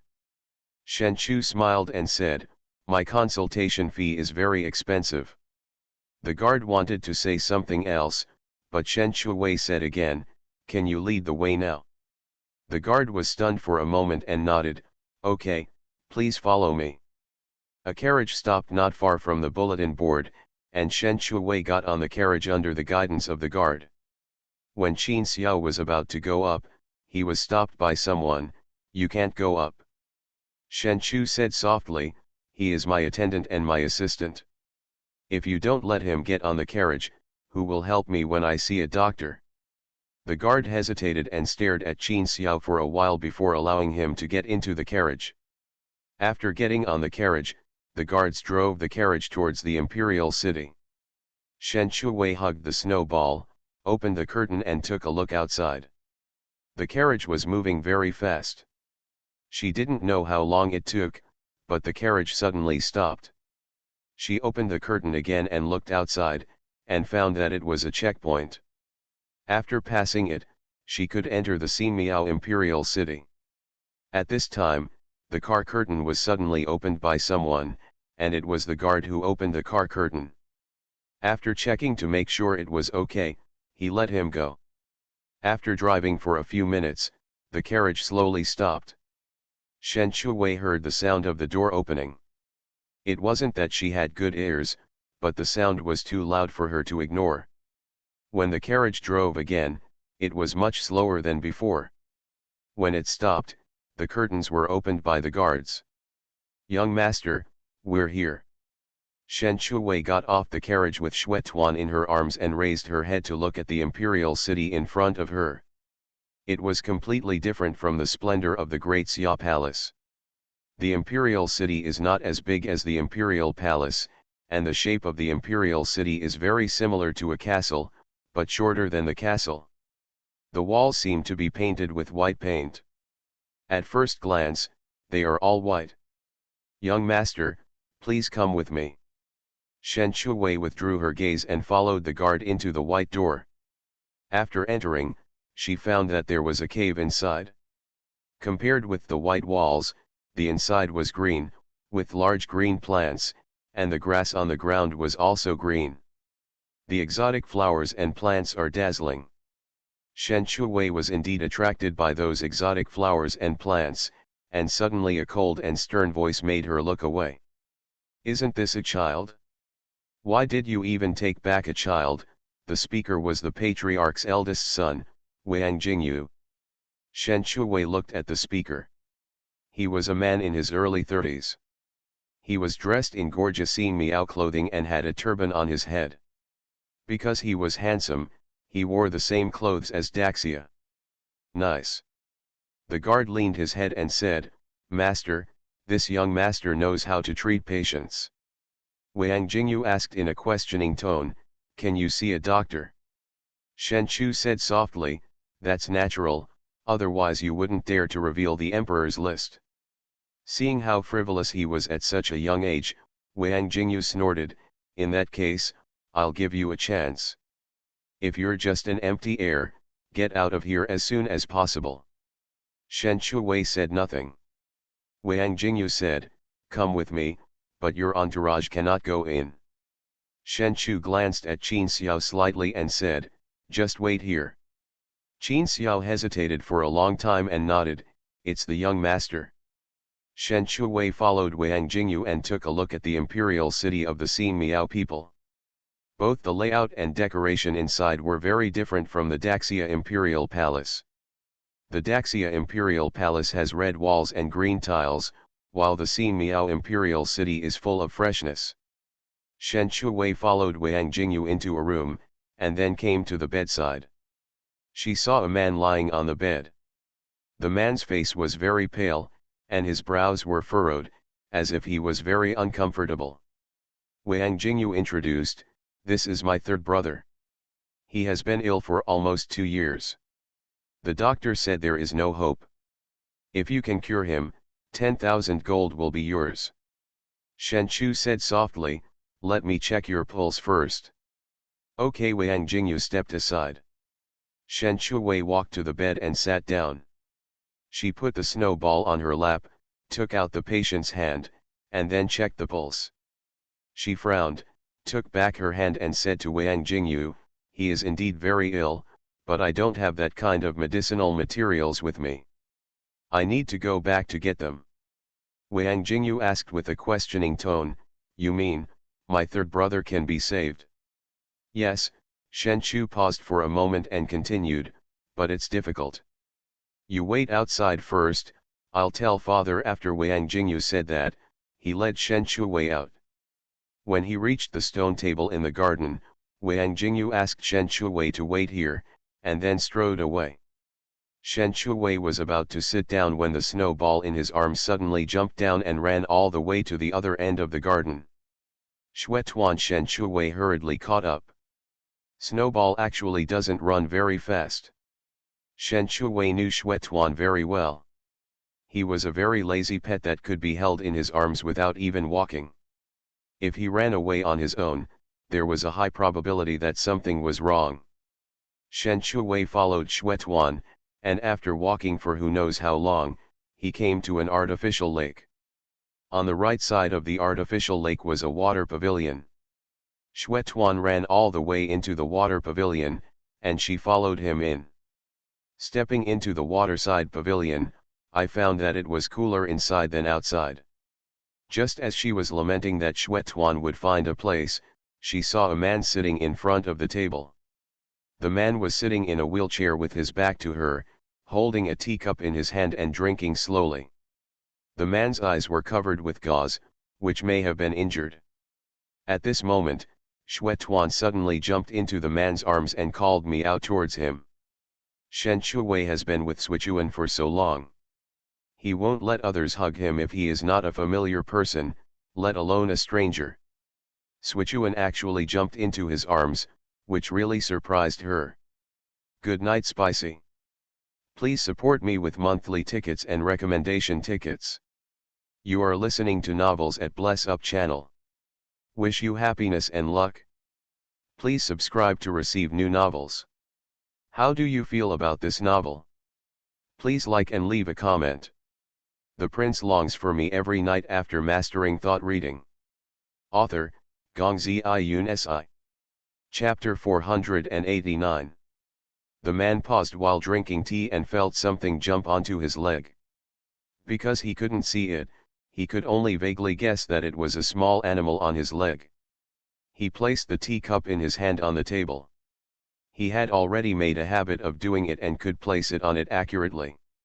Shen Chuwei also reacted at this time. She took a few steps forward, picked up Xuetuan from the man's lap, and touched Xuetuan's head. Why did you run into the arms of a stranger? If the other party is a bad person and sells you immediately, you will never see your master again. Do you understand? Shen Shuwei scolded Xue Tuan with the words he used to discipline his children. He was just reprimanding him in his heart, but the man opposite him heard them all. At first he thought the man in front of him was speaking inappropriately, but then he realized something was wrong.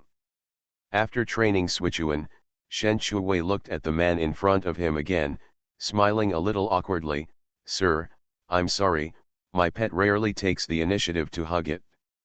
Don't worry, I will train it when I get back. This problem will not arise in the future." The man's eyebrows wrinkled imperceptibly. "Who are you?" Shen Shuwei was stunned for a moment when he heard the words, and felt that the man's voice sounded familiar. "I am a doctor." The man was obviously doubtful. "Doctor?" Shen Shuwei didn't hear the man's doubts. She lowered her head and looked at the man in front of her. Although her eyes were covered with gauze, she could still see that the other man's facial features were good, but it was a pity that her eyes were invisible. His eyes looked at his legs. It was most likely that his legs were disabled when he was in a wheelchair. "I don't know whether it is caused by nature or acquired. It can still be cured. But these are things she should worry about." "Man." At this moment, a sharp female voice suddenly appeared from behind. "Who are you?"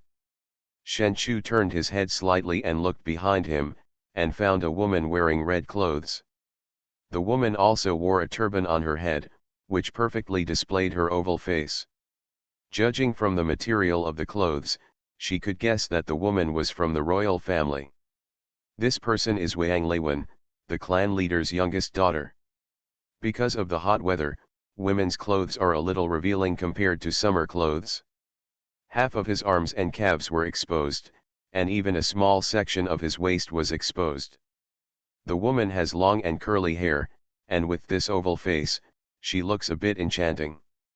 This clothes is much cooler than Daxia clothes. "I am the doctor who came to cure the disease." Wang Leiwen understood immediately after hearing this. She looked at the boy in front of her. She didn't know if he was 15 years old or not. He looked very beautiful. How could he know medical skills at such a young age? "Then why are you here? You are so good at medicine?" "My Xin Miao man is about the same age as you, and he is still studying in a school." Shen Shuwei explained in a neither humble nor overbearing manner. "My pet was running around just now, and I followed my pet to discover this waterside pavilion. It doesn't matter how old I am, what's important is that I know medical skills." Wang Leiwen said, "In that case, let's go, otherwise my eldest brother won't be able to see anyone and will think you are someone with ulterior motives who sneaked into the imperial city." Shen Chu felt slightly guilty. She had ulterior motives. If I hadn't found someone, I wouldn't have bothered to reveal the emperor's list. Those 3 things would not last long even if they were cured. I'll leave now. After Shen Shuwei finished speaking, she hugged the snowball and left the waterside pavilion. As soon as she came out of the waterside pavilion, it was extremely hot outside. At this time, the man was in shock. Who wouldn't be surprised or shocked hearing someone else's inner thoughts for the first time? The point is, he can only hear what the doctor is saying. After the man calmed down his shocked expression, he not only knew that Wang Jingyuan would not live long after being cured, but he also knew that he had a purpose in entering the imperial city. Wang Leiwen walked to the man and knelt down, looked at the man's face, and asked with some concern, "How do you feel? Are you feeling uncomfortable anywhere?" The man's voice was cold. "I don't feel uncomfortable anywhere, it's just..." Wang Leiwen asked, "Just what?" The man lowered his head and said sadly, "I can't see, and it's a little inconvenient to walk." Although Wang Leiwen himself is healthy, he understands that it should be extremely painful for a normal person to suddenly lose sight and lose his legs. "Don't worry, I will find a doctor for you and heal your eyes and your legs." The man reminded, the doctor just now seemed to have good medical skills. Wang Leiwen snorted, "He's just a child, what kind of medical skills can he know? I think he is a liar who eats and drinks." I don't know how many people like this have come since 2 years ago. I will find another one for you, doctor. The man paused after hearing this, then let's wait and see if he can cure your third brother's disease. If he can cure it, it means his medical skills are good. Wang Leiwen nodded, okay, if he can really cure my third brother, it means that he is really capable. Then I will pay another 10,000 gold to let him cure your eyes and legs. The man did not hear Wang Leiwen's inner words. What is certain is that he could only hear the doctor's words just now. After Wang Leiwen agreed, he didn't mention the matter again, picked up the teacup and continued to drink tea slowly. Asterisk. Shen Shuwei returned to the place where she was waiting for Wang Jingyu. Before she could stand still, she saw Wang Jingyu striding over. I'll send someone to wait for you at the bulletin board tomorrow. I hope you won't just talk nonsense. After Shen Shuwei agreed on the time and place, he left the imperial city. Qin Xiao waited outside for a long time, and when he saw Shen Shuwei coming out, he secretly breathed a sigh of relief. When I went back, I still took the carriage, and the driver was the same guard when I came.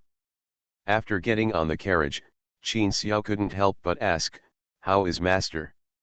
The one who is sick is the third son of the patriarch. His condition is very serious, but I can treat him. He has to go to the imperial city tomorrow. Shen Shuwei paused after saying this. I'm afraid we will have to go to Xinmiao Imperial City frequently in the coming days. The disease is difficult to treat and will take time. Qin Xiao said, wouldn't it be a good opportunity to find His Highness? The guards driving the car were just ordinary guards, so their conversation was deliberately suppressed and covered up by the sound of wheels.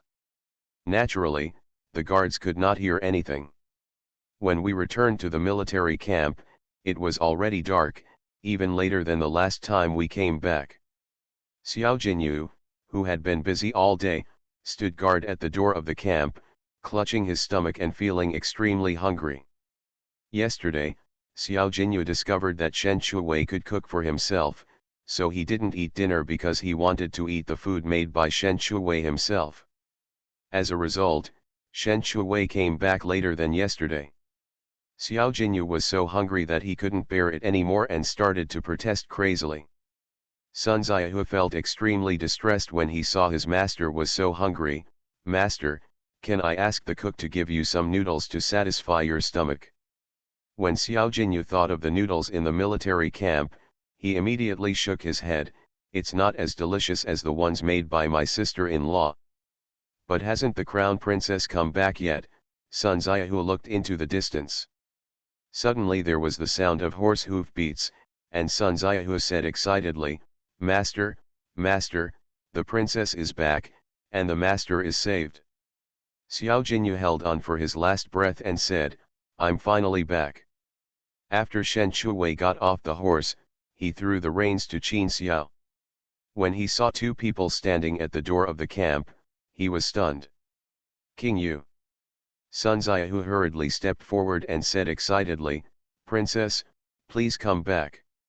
If you come back a moment later, my master will be dead. Shen Shuwei looked at Xiao Jinyu after hearing the words and saw that his brows were furrowed and he looked extremely painful. He subconsciously thought that he was injured and was waiting for her to save his life. Are you stupid? If you are injured, call a military doctor as soon as possible. Wait for me to come back. What if I can't wait? Shen Shuwei was so anxious that he pulled Xiao Jinyu and rushed inside. Saving people was like putting out a fire. A moment later would be life-threatening. Go and lie down on the bed while I look for a scalpel. Shen Shuwei dragged the medicine box out from under the bed. Xiao Jinyu's injury must have been a stab wound. A scalpel, sewing thread, and other things were all necessary. Xiao Jinyu looked at Shen Shuwei squatting under the bed in confusion. Sister-in-law, what are you doing? Shen Chu said slightly without raising his head, what can I do? Of course I want to save your life. Xiao Jinyu recognized it at a glance. It was a medical kit. But, what are you doing with the medicine box? I can't save you with my bare hands, can I? Sister-in-law, don't do these useless things. You haven't eaten yet? Hurry up and cook. I'm starving. Shen Chu's pulling movements paused. She raised her head and looked at Xiao Jinyu. She looked up and down a few times, and her eyes fell on him holding his stomach. No, he was holding his stomach. You're not hurt. Xiao Jinyu said nonchalantly, I'm just scratching my skin a little, it won't be a problem. Shen Chuwei.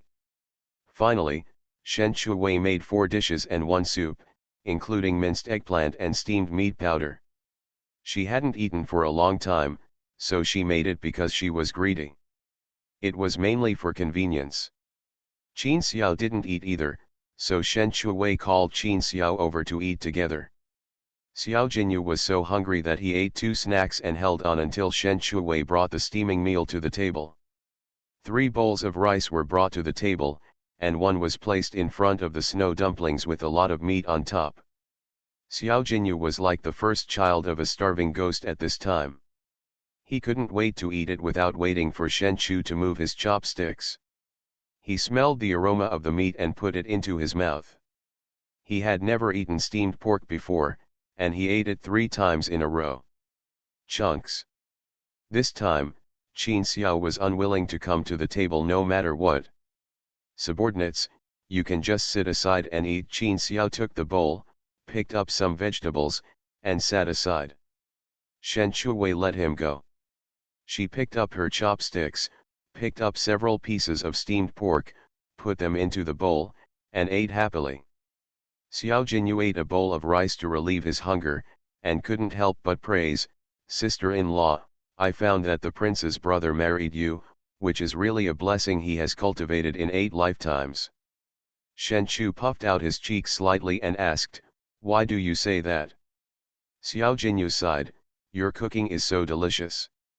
Shen Chuwei was non-committal, how could he satisfy his appetite if it didn't taste good? This is the first time Qin Xiao has eaten the food cooked by Shen Chuwei. It is indeed very delicious. The food in the restaurant last time was several times better. Xiao Jinyu returned to the camp tonight with a full stomach. After Shen Chuwei took a shower, she lay on the bed and fell asleep almost as soon as she touched the pillow. The next day, at the agreed time and place, Shen Chuwei was taken into the imperial city by the guards. After going in once, Shen Chuwei followed Wang Jingyu into the room without the same curiosity as the first time. Please support me with monthly votes and recommendation votes. The prince longs for me every night after mastering thought reading.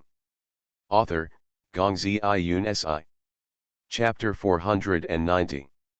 Qin Xiao followed closely behind with the medicine box on his back, while looking at the layout inside. The door of the room opened, and after the 3 of them entered, Shen Chuwei came to the bedside and sat down. Sichuan jumped off her and watched from the side. Shen Chuwei looked at the patient on the bed.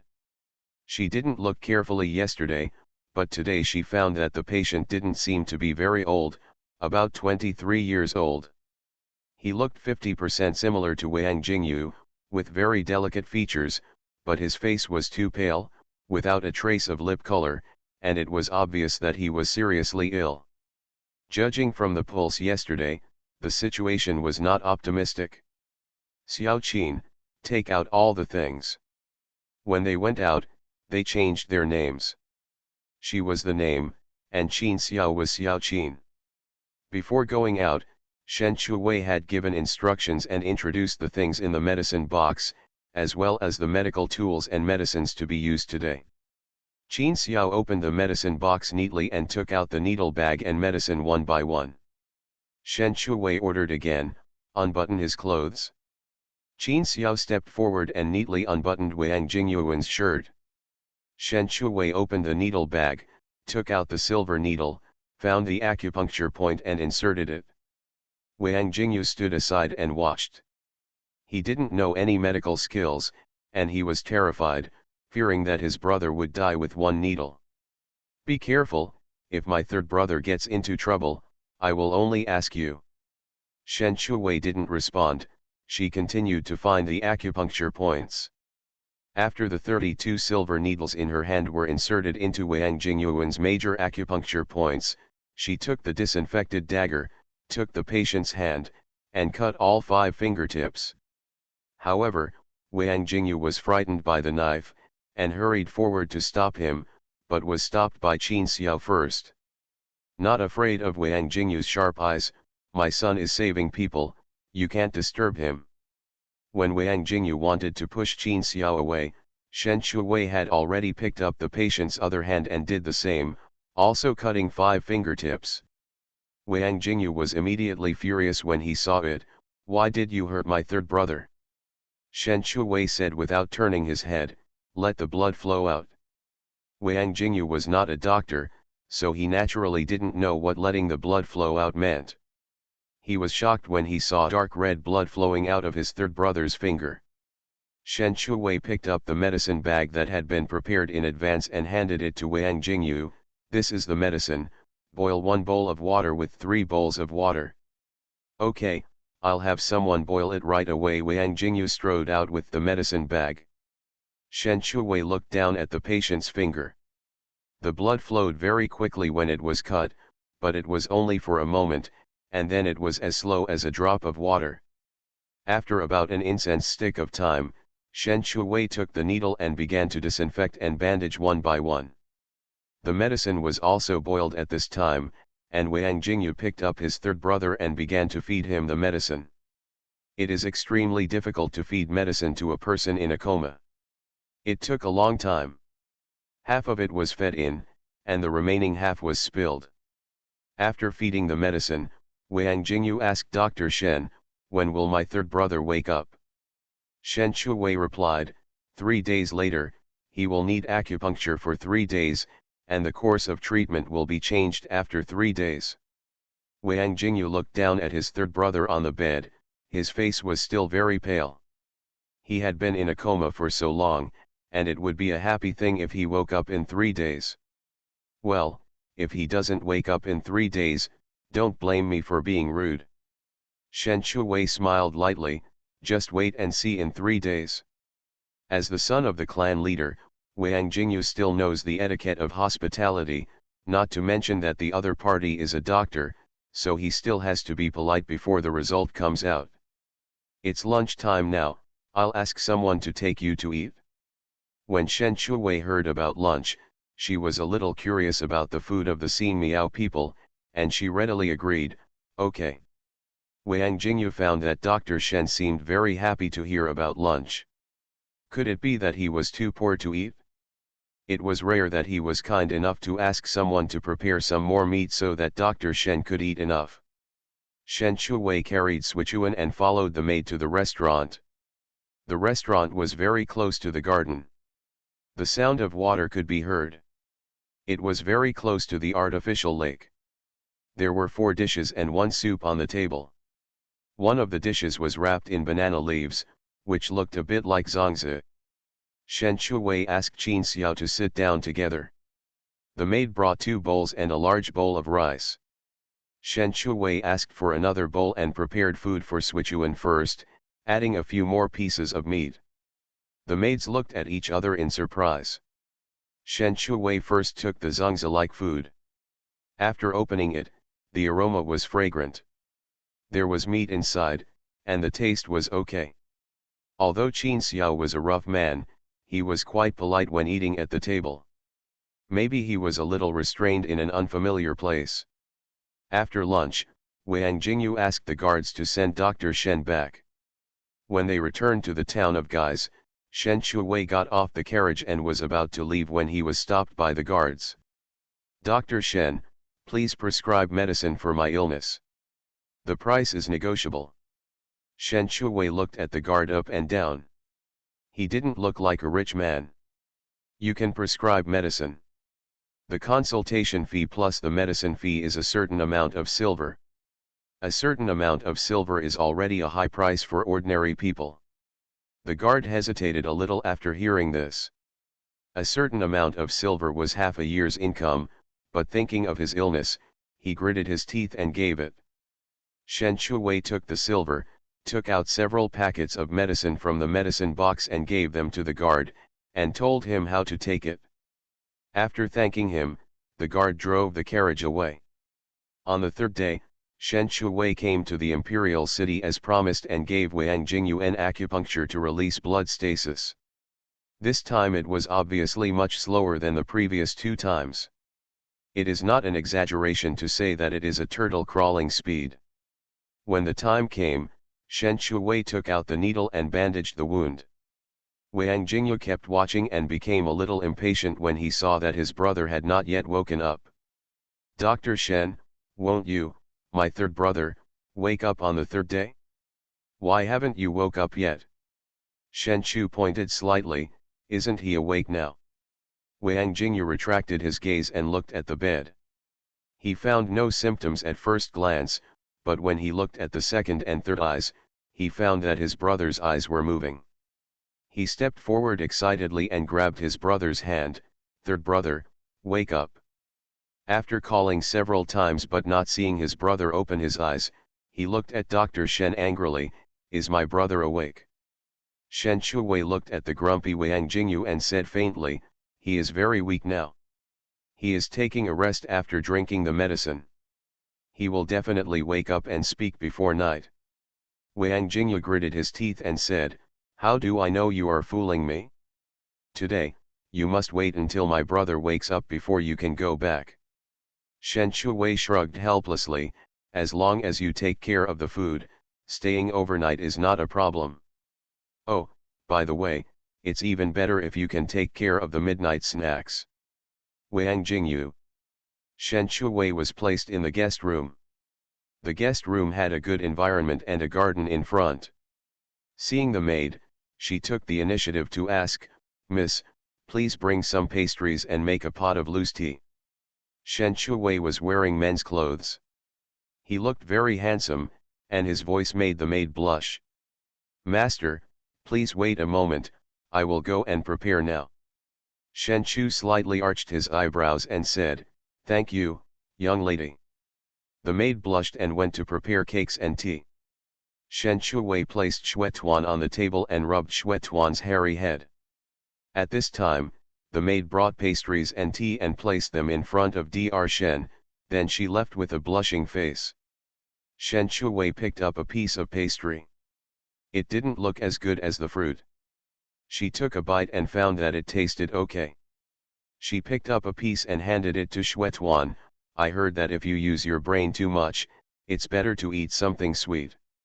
Eat more, and then use your clever mind. Let's try to find His Highness as soon as possible." Sichuan looked at Shen Shuwei in confusion, then lowered his head and ate the pastries bitterly, as if he was unhappy.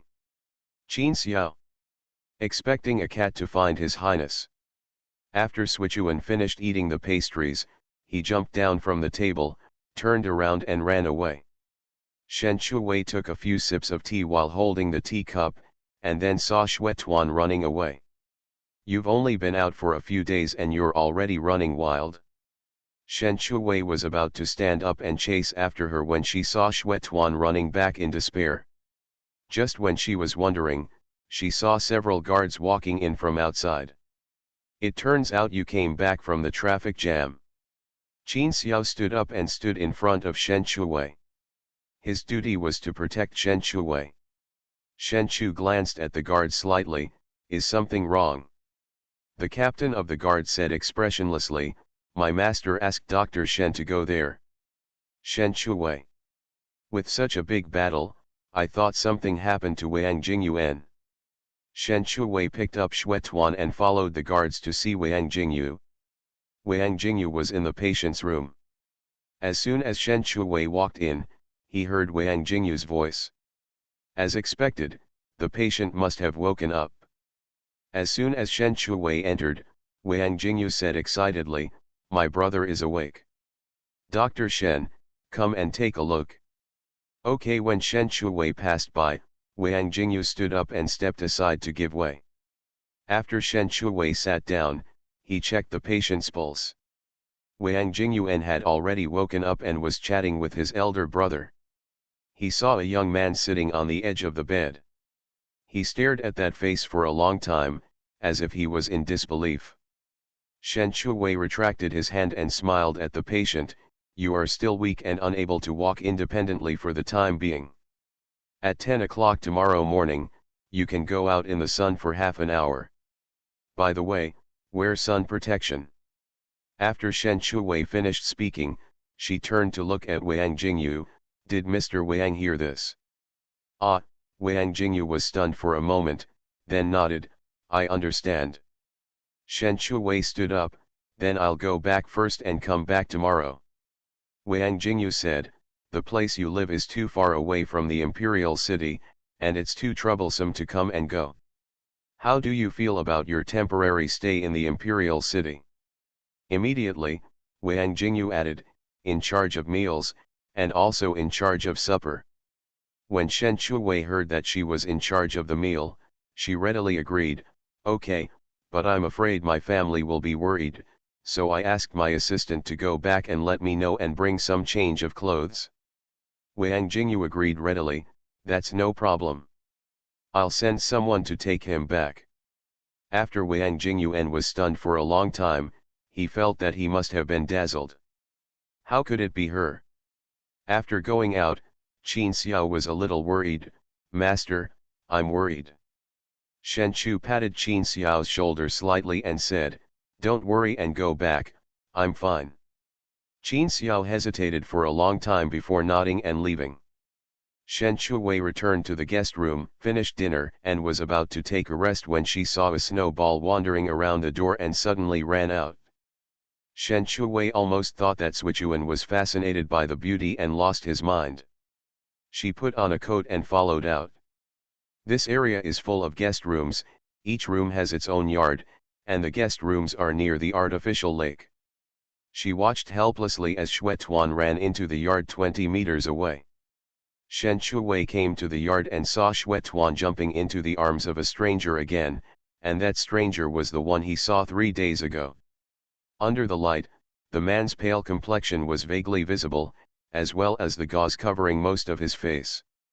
She walked in with doubts and watched Xuetuan scratching the back of the man's hand with a scratcher. The force was not heavy, just like scratching an itch. Well, actually I have taught it. Shen Shuwei smiled awkwardly, reached out to hold Sichuan back, and pinched its ears. Sichuan, you are a male cat, how can you pounce on a handsome man when you see one? You were not like this before. Sichuan said that he felt wronged. Man. Shen Shuwei saw that the man was silent, and he must be angry. She secretly took out the strawberry jelly from the space, but she was reluctant to give it up. She only had 3 left. She gritted her teeth and handed it to the man. This is for you, as compensation. The man pinched the thing in his hand. It was the first time he saw and heard of strawberry jelly. What's your name?